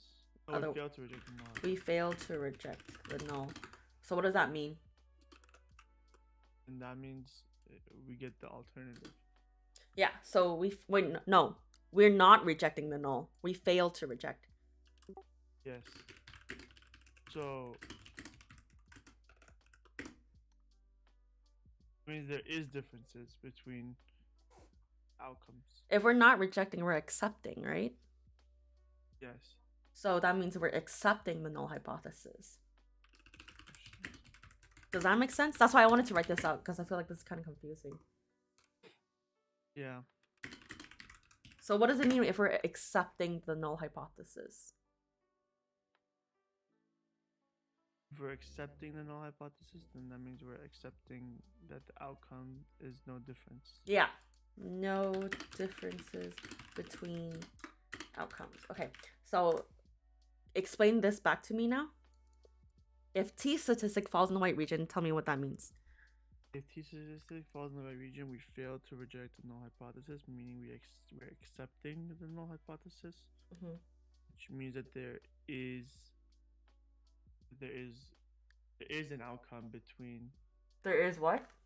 We're saying there's no differences between the outcomes. Good. Okay, so now the other way. So if the T statistic falls into, is that an email? Email. From who? Crystal Rivera about nutrition and medicine. Oh, okay. If our T statistic, the number that we calculate, falls into the critical region, so one of the gray ones. So let's say if T stat falls into gray regions, critical region. What does that mean? What do we do? If T statistic falls into the gray region, and we are rejecting the null hypothesis. Right, perfect. And so what does that mean? That means that we're rejecting. So that means that there are differences in the outcomes. Right, perfect. So we're not accepting the null. So that means that, I make this smaller. So we are saying yes, differences. Okay, does that make sense? Yeah. Okay, so explain it back to me like I'm 5 or 10. That's good. 5 is a little hard. So we're saying that if the T statistic falls in the white region, and we fail to reject null hypothesis? Okay, wait, actually, let me give you an example and then you tell me what it means in terms of this, okay? So let's say, taking metformin versus placebo, okay? Okay. What would your null hypothesis be? Taking metformin to the placebo. Your null hypothesis would be that there's no difference between metformin and the placebo. Okay. Shit. No difference in outcomes, right? No difference in outcomes, yeah. Okay, what would your alternative hypothesis be? There are differences in the outcomes. Okay, so if T statistic falls into the white region, what would that mean? Then that if T statistic falls in the white region, that means we are failing to reject the null hypothesis. So we're accepting the null, which means that there are no differences in metformin and the placebo. Good, okay. What if the T-stat falls into the critical region? And that means we failed to reject the null hypothesis. What? We fail. Sorry. That means we reject the null. That means we reject the null hypothesis, which means we're not accepting it, which means there is a difference between metformin and Perfect. Okay, so what does this mean in terms of calculating independent T testing? The reason why I went over that with you is because basically the T statistic, that number that we're placing to see whether we reject or not, is from the equation that we were just looking at with the mean of sample 1 minus sample 2 over square root of, you know that one? Yeah. Okay, so scroll back down to there, okay? Actually, no, stay up there. So, okay. So let's say, okay, so we calculate our T-stat. Let me come back to, where are we? Okay, back to the green graph thing, okay? So let's say we have a two-tailed test, okay? Drug versus placebo, metformin versus placebo or something, okay? And we calculate the degrees of freedom and we know it's a two-tailed test. And so we find the number, excuse me, I just burped. We find the number is 1.96, okay? So let's say the degrees of freedom is like what, 3. Your sample size is like whatever. We solve for degrees of freedom, it's 3. You know that's two-tailed, so we're gonna do the alpha thing divided by 2. So it would be 0 if alpha is equal to 0.05, right? And it's a two-tailed test, you're gonna do 0.025. Okay? Does that make sense? Two tails is 0.025, right? Yeah. And then on the appendix, it's gonna show degrees of freedom on one row, and then on the top, it's gonna show the alpha value. So you're gonna go to the one that's correlating to degrees of freedom 3 and alpha 0.025. And then you're gonna get a number, and that number in this case would be 1.96, okay? Yes. Okay, so you find it on the table. We're talking about a table here. Okay, so you solve for degrees of freedom, and you know it's, so, okay. So what you're gonna do now is you're gonna take a look at this table, this graph thing. We're gonna look at the one on the left, right, on the right. Yes, the one on the right. Right. So when we say it's a two-tailed test, we're doing plus or minus 1.96. So you would do negative 1.96 to positive 1.96, okay? So the white region is the stuff in between negative and positive 1.96. The critical region is anywhere below or above those values. So anything below 1.96 and anything above 1.96. Does that make sense? Yes. So if your T-stat happens to be 2.5, is that in the white region or the critical region? 2.5 is in the critical region. Okay, what if it's negative 10? Critical region. Critical region, good. And what if it's 1.5? White region. White region, perfect. So, and the difference between one-tailed and two-tailed is that for one-tailed, let's say your So your alpha is 0.05. Do we do anything to that? Alpha is 0.025. What do you mean? If your alpha is 0.05, we divide it by 2 if it's a two-tailed test. But if it's a one-tailed test, we don't do anything. No, we don't do anything. We just leave it on one side. Yeah, so metformin versus another drug that's similar or something. Yeah. So let's say our value is 1.645. Okay? The one from the table. Degrees of freedom is 3. Alpha is 0.05. And we found out our value is 1.645. Okay? Yeah. So you see on the left side, the graph on the left side, if your t-stat is below 1.645, then you're in the white region. If anything above is in the critical region. Do you see the difference in the scales? In the scales? Like, do you see the difference in like how two-tailed and one-tailed is different? Yes. Okay, so what is the purpose of calculating t statistic? Like the value of t statistic? I'm calculating the. Why do we want to calculate the t statistic, like in that equation? Oh, so we can determine if we're gonna accept or reject the null hypothesis. Perfect. Okay. And then what? What do we do after we find a t statistic? Then we go find the p-value. How do we find the p-value? We're going to the table. Right. What information do we need to go to the table for? Alpha. And, Alpha. Alpha and what? One more thing. The alpha and the degrees of freedom. Perfect. And how do we find degrees of freedom? What's the equation for it? Well, if you have 2 samples, it's just you can do n1 plus n2 minus 2. Right. What if you have 3 samples? Just curious.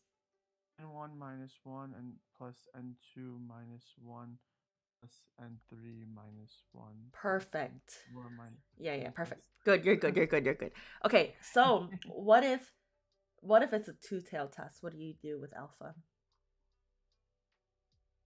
Two-tailed test. So alpha you split in half. Yeah, you divide by 2. 0.05. Yeah. Perfect. Okay. So explain to me the difference between the critical regions for a one-tailed test and a two-tailed test.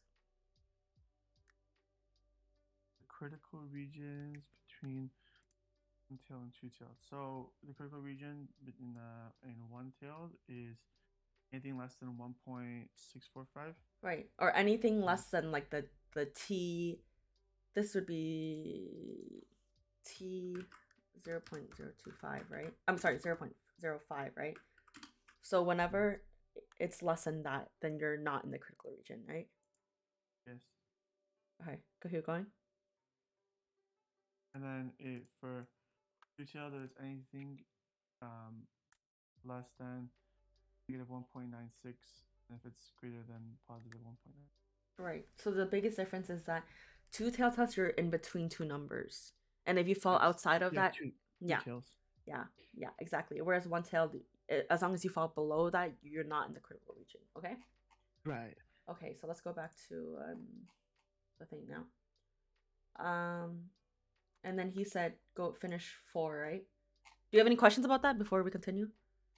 No, pretty straightforward. Okay. So let's go to ratios.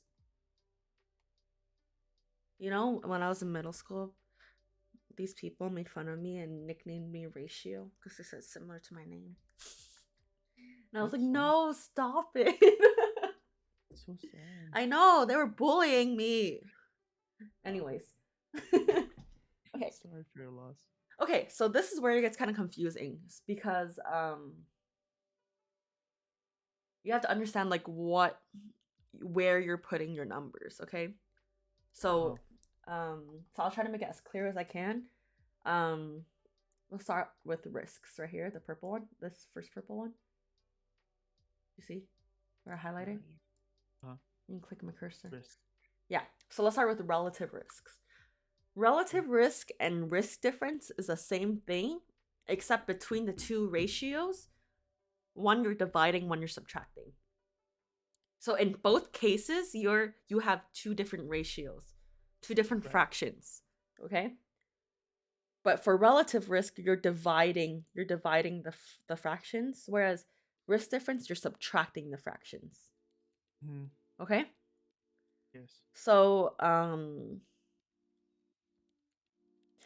if you look right below, it says a cohort study was conducted to determine blah blah blah blah, that thing. Cohort study with where'd you go? Right below that.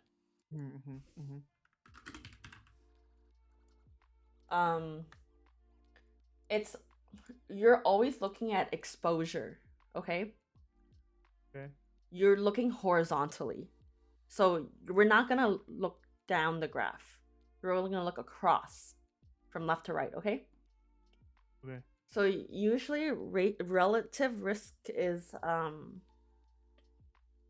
when there is drug exposure over the total amount of people exposed. And okay, so it's like 5 over 100 divided by 4 over 100. Right. So it's basically of drug exposure, number of yes outcomes. Okay, so if that's 5 in this case. And then that's over whatever. Of no drug exposure, number of yes outcomes, okay? Yes. So of all the drug exposure, over total drug exposure over total no drug exposure. So the numbers are always gonna be drug exposure over no drug exposure. So across, okay, right? You're doing yes, the yes ones across versus no ones across, okay? Got it. So you're gonna do 5. So of the yes, out of the 100, you have 5 that had yes outcomes. So you can do 5 over 100. And then what would be the other one? Divided by 4 over 100. Right. Do you know how to do this math? Yeah, you just divide 5 by 100 and divide 4 by 100. And then, okay. And then you can just multiply the reciprocal also. Yeah. Okay, good. So that is your relative risk, okay? Risk differences would just be 5 over 100 minus 4 over 100. So the same thing. You're looking at horizontal, but only the yes column of outcomes. Okay? And one is divide, one is minus. Does that make sense so far? Yeah. Okay, good. One thing to take note of is that sometimes he'll ask this example right here. 4% of treatment group and 7%. What would you do here? Just subtract the percentages. Why? Because it's the same shit. What? It's the same as saying like 4 over 100 or 7 over 100. No, so the reason why is because 4% is already in a ratio.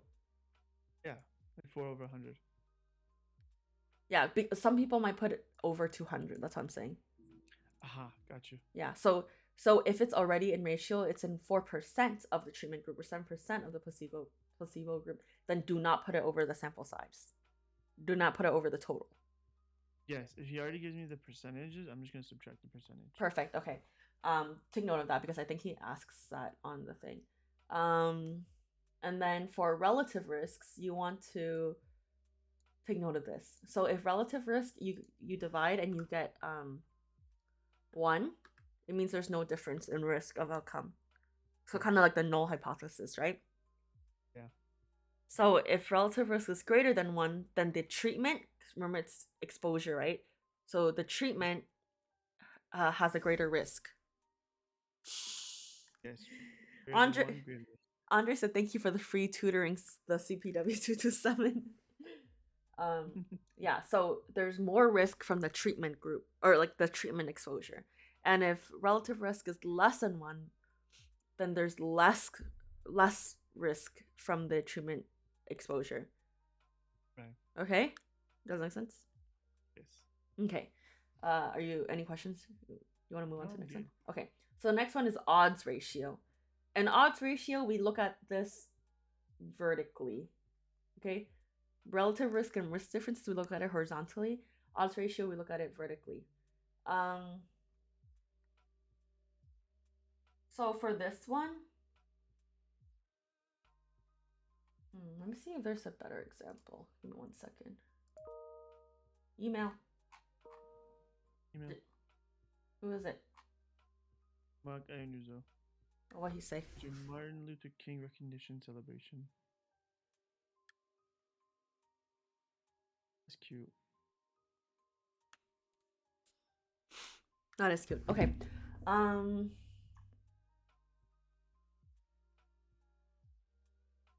Okay. Can you go to the notes? Are you on the notes? Do you need a link? Sure. Here you go. I'm here. Oh, hello there. Long time no see. Hello there. Okay. We're all on the same page. Go to my cursor now. Now. I did already. You're too slow. Do you miss Andre? Yeah. What? I'm a great teacher. Yeah, that's okay. Doesn't mean I can't miss him. Fine. Oh no. Aw. No. He's back. Anyways, so if you look at this example. Oh. Okay. Okay, bye. So basically, if you're looking at this, right, we're not gonna use any of the total numbers on this. So we're not gonna do 30 plus 70 is 100, 30 plus 25 is 55. We're not gonna use those values, okay? Got it. We're just gonna go straight down. The yes outcome value. So for the yes outcome, which is death, right? We're gonna do exposure versus no exposure. Oh, sorry, over no exposure. So that would be 30 over 25, right? Yes. And when there's no outcome, so that's no death, we're gonna do also exposure over no exposure. That's 70 over 75. Oh, sorry. Yeah. You put 79, but it's okay. I get it. Yeah. So notice that for like relative risk and stuff, we're using the yes outcome over the total amount of people that were exposed to the drug. Right? So this one is 30 over 100. So 30 people that had an outcome over the total amount of people that were exposed to drug Y, regardless of whether they have an outcome or they have death or not, right? Yes. Are you sure that makes sense? No, one more time. Okay, so look right above. Right above. Yes. So relative risk, we're looking at horizontal, right? So people exposed to drug Y, right? Looking at only that row, let's say, for the first fraction, okay? Yes. We're looking at yes outcomes for people exposed to drug Y over overall. So overall would include people with deaths and no deaths. So basically, regardless of outcome. Yes. Okay? So that would be 30 over 30 plus 70. So it would be 100. Yes. Okay? Odds ratio, you're looking at straight down the outcome columns, right? And you're looking at exposure versus no exposure. So you're not looking at any of the totals. You're not adding up any of the numbers. Right? Yes. So it would be, if you're going to do outcome first, so that's death. So yes outcomes, right? And then you're going to do whether the people that are exposed over the people that are not exposed. So it would be 30 over 25. Okay? 30 over 25. Yes. And then the other one would be no outcomes, and your second fraction would be 70 over 75. Got it. Do you see how one is horizontal and one is like vertical? Yeah. Yeah. So And odds doesn't have to do with totals. Totals. Right. So can you explain it back to me? And then both of them you divide the fractions. Okay? After. So 30 over 25 divided by 70 over 75. 0.25 divided by okay. So you're dividing fraction number 1 by fraction number 2. So fraction number 1 divided by fraction number 2. Okay? Got it. Okay. Okay. So you do 30 divided by 25 and you get 1.2. Then you do 70 divided by 75, you get 0.9333333. If you do 1.2 divided by 0.9333333, get 1.29. Perfect. Okay, can you explain the difference between relative risk and odds ratio to me? I deleted all the answers. Yay! I love when the answers get deleted. Okay. Me too. I also love when all the answers get deleted because it really gives us the opportunity to learn. Man, fuck the opportunity. You miss Andre yet or what? Yes. Andre just tells me the answers. No, how are you gonna learn like that? No, I'm kidding. He does a great job. You do a great job. I know he does a great job. He taught me everything I know. Wow. Okay, go ahead. Okay. So relative risk and risk difference, you're pretty much calculating how bad or how good your risk is, if there's high risk or low risk. And odds ratio, you're just trying to find what are the odds that this happens, and if your odds are high or low. Just teach me how to calculate them. I have no idea what they mean. Oh, okay. Oh, I thought you were asking what they mean. No, I want you to show me how to calculate the two and what the differences are. Okay, I can do that. So for relative risk, you're dividing. Because risk difference has the word difference, and then difference is subtraction. Right. So relative risk, what you're gonna do is divide. So you're gonna take you're gonna go horizontal. And you're gonna take the 30 over the total. Why are we doing 30? Because we're trying to find the relative risk of drug Y. So yeah, the outcome of drug Y. Yeah, so yes outcome of drug Y over total exposure of drug Y, right? Yes, the outcome. Yeah, so it's death over no death. For which one? For drug Y, relative risk. So you do. Can you do 30? So hold on, let me rephrase. Yeah, go ahead and type out your stuff too. Yeah. Yeah, we're learning today. Yes. This outcome for drug Y is 30 divided by 100. 100 is the total of drug Y, which is 30 plus 70. Perfect. Not me with your BS. Hey, no BS. Yes, BS. And it's 25 divided by 100 is, yeah. Okay. And the no. Wait. What? Oh, no, keep going. Just keep going. What the heck? Your face, what the heck? Maybe it's my concentration. Oh, darn. Is it no outcome of drug Y or no outcome of placebo? This is no. Everything in RR is yes outcome. This is yes outcome, but for what? Perfect. No. Which is gonna be.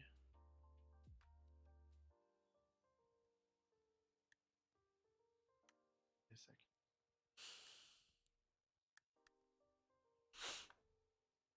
Wait a second. Is this 70? No. Oh, it's 25? No. What? That's your first fraction. What is your second fraction? Oh. Okay. Perfect. Good. Now what do you do? Add the two.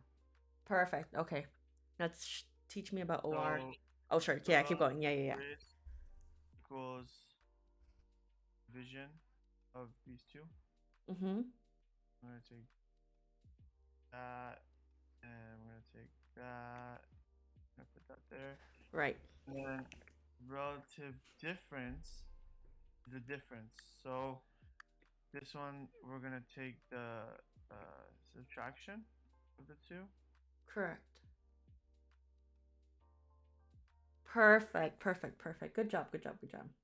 Perfect. You're a perfect teacher, Rachel. Is that what you want to hear? Yeah. Okay, do the next one now. Okay.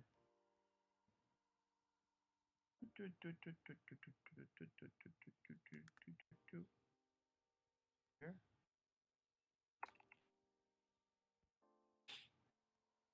So you have odds ratio.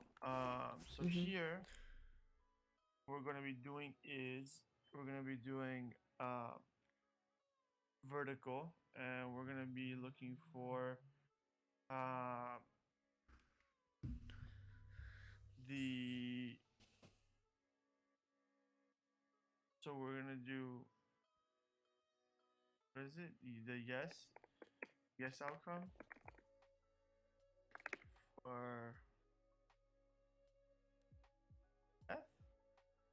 Sure. Just keep going. Just keep going. Okay. 30 over 25, and then no outcome. Yes. I guess just the no out. Yes. I don't know. You're doing great, Sweaty. You're doing great. You're gonna put words on the paper, and you're gonna let me know if I got it right. Yeah. Okay. So you get that, and then odds ratio. You're doing what are you doing again? Division. So you're gonna take. Good job, Dustin. The yes divided by the no. Yeah. That's basically it.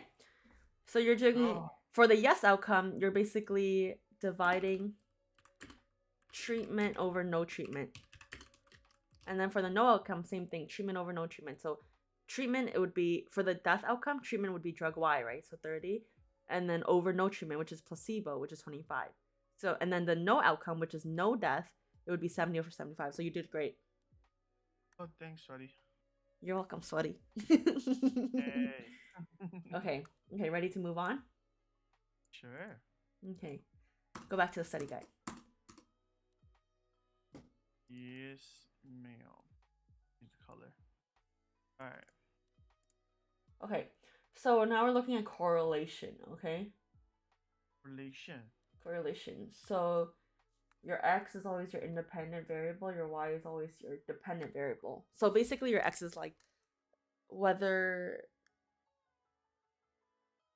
like smoking or something, you know, like the treatment, the exposure one, like drug Y. And then your y variable or your dependent variable would be like death or no death. Okay? Okay. So it's just basically measuring how strong the bond, like how strong the association is between two variables. So that means like smoking can cause death, but like is it like a lot of deaths? Like is it like if you smoke you're going to die, or is it just like some smoking may cause death sometimes? Like how strong is that correlation between the two variables? Okay. So there's two different types to measure correlation. One is qualitative and one is quantitative. Right? So qualitative, you know how people say quality over quantity? Like qualitative is like what the like relationship is, whereas quantity is like you're using like actual numbers. Quantity, right? Like how many, right? Yes. So qualitative, you always use a scatter plot. So these are like the you see these scatter plots? Yes. Okay. So one thing to note for this is that it's not necessarily like if it's like just going upwards. Okay. Positive and negative correlation, the difference is that in positive correlation, either both are increasing or both are decreasing. It doesn't necessarily mean both are increasing only. So it can be either or. Either both are increasing or both are decreasing. Okay? Okay. Hold on, Regina. And so negative correlation is when one is increasing and the other one is decreasing. Or if one is decreasing and the one is increasing. So that whether it's increasing or decreasing are different for negative correlation. Okay? Does that make sense? So positive correlation is, so you have X, let's say you have X and Y, right? X and Y, okay? If positive, they're both increasing. Or both are decreasing. They have to have the same thing. They're both, okay, yes, yeah, so, they're both decreasing. Okay, that makes sense. So yeah, both increasing or both decreasing. Negative correlation is if it is one increasing or one decreasing, or vice versa. So opposites. Right. Okay? Right. Okay. No correlation is there's no straight line. Basically. Even if there is a line, it has to be straight, okay? Yes. Okay. So that's qualitative measure. So we're seeing what the quality of the relationship is using a scatter plot, okay? So now let's talk about quantitative measure for correlations. So quantitative measure, we're using a coefficient called the correlation coefficient, which makes sense, right? Because we're talking about correlation. Right. So we're gonna do the correlation coefficient is always -1 to 1. Okay? Yes. -1 being negative correlation. So remember, opposites increase, decrease.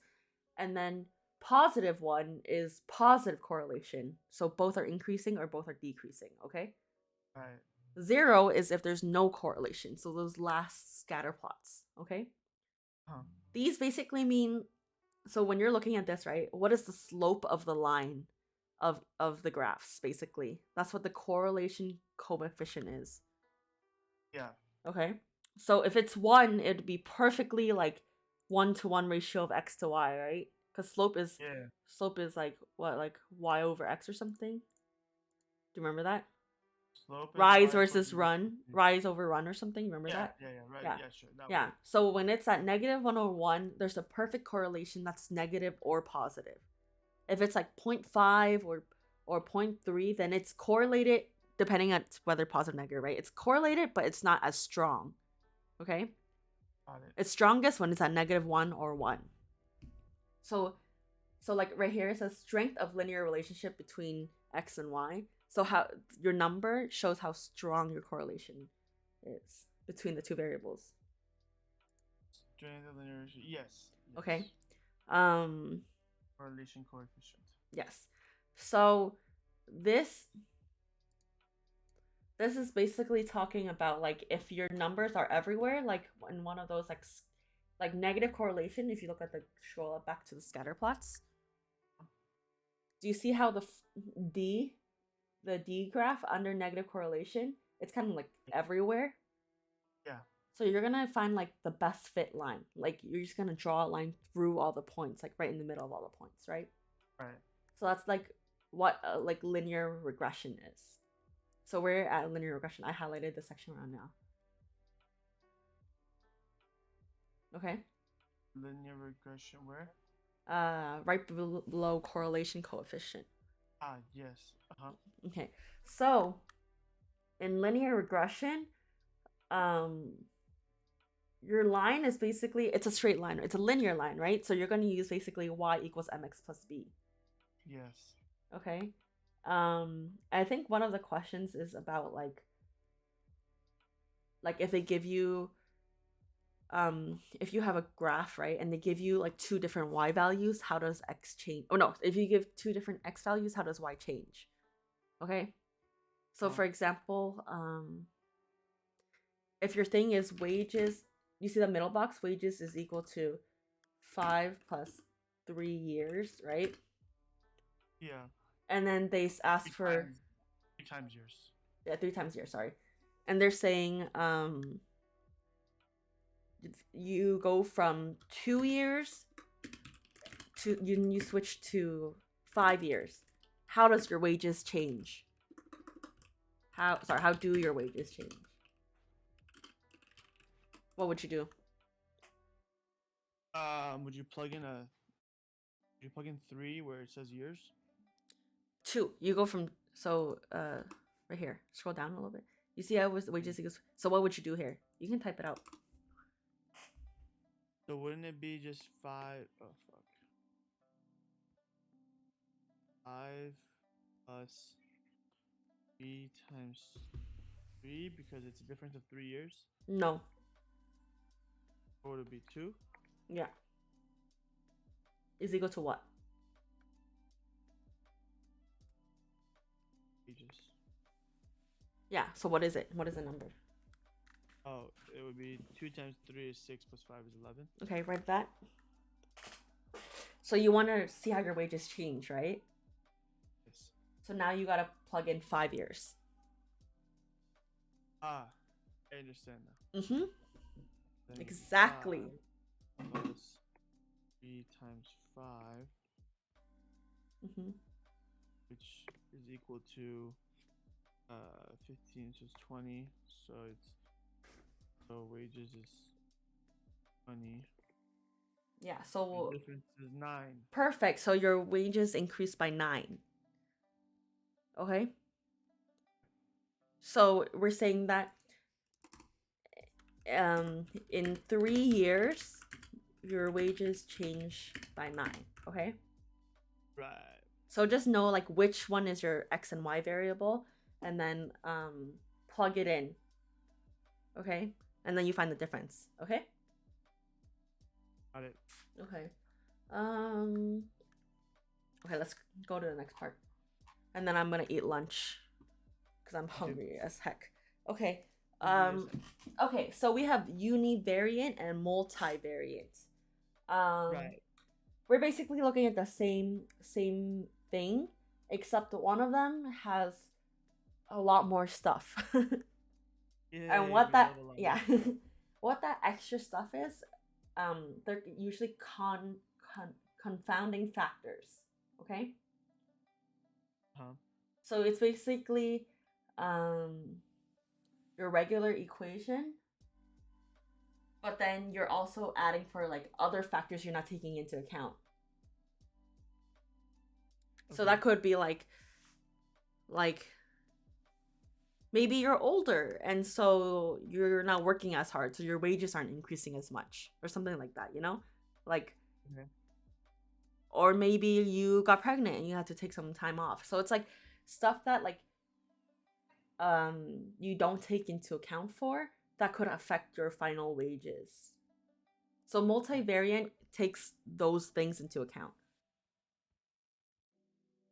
Got it. And so we're basically saying that multivariate equations they're adjusted because you're adding into you're taking into account the other factors that you didn't think about before. Does that make sense? So yeah, and so whereas univariate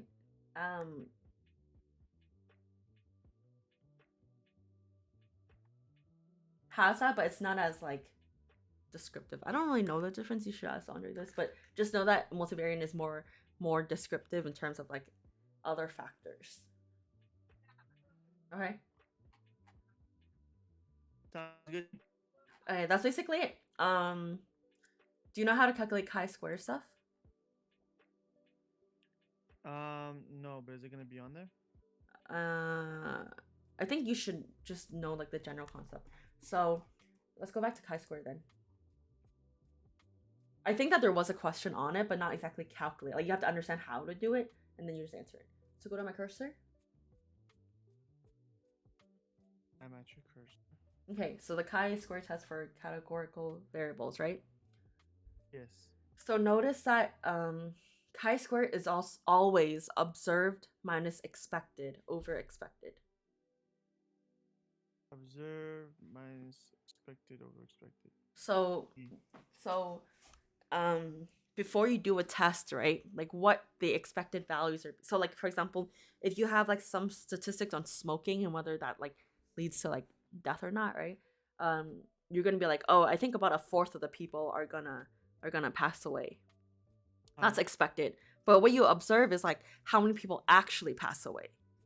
So chi-square, you use observed minus expected squared over expected. Just know that if he asks for anything that's like observed and expected, then like that's about chi-square. Got it. Okay. Do you know Fishers and McNamara and stuff like that? Yeah, me and Andre went through that a good amount. Yeah. Okay. Do you have any questions about those things? No, I think I'm okay. Okay, and that's basically it. Let me know if you want me to go over any other stuff later on. Yeah, sounds good. Yeah, keep you posted. Let me know if you want to like go somewhere, or if you want to, or we can just hop on Discord later. Up to you. Your Whatever. vibe is. My vibes are anything. Nice. Good luck for you. Okay, well, I'm gonna go eat now or something because I'm hungry. Me too. Okay, peace out, Girl Scout. Peace out, Girl Scout. I'll talk to you soon. Bye. Thanks, guys, for watching. I guess and hanging out with me. I might be back later. I'm not sure. I just know that I'm hungry right now. I do have a lot to study for. Oh, you're still here. Well, oh, bye.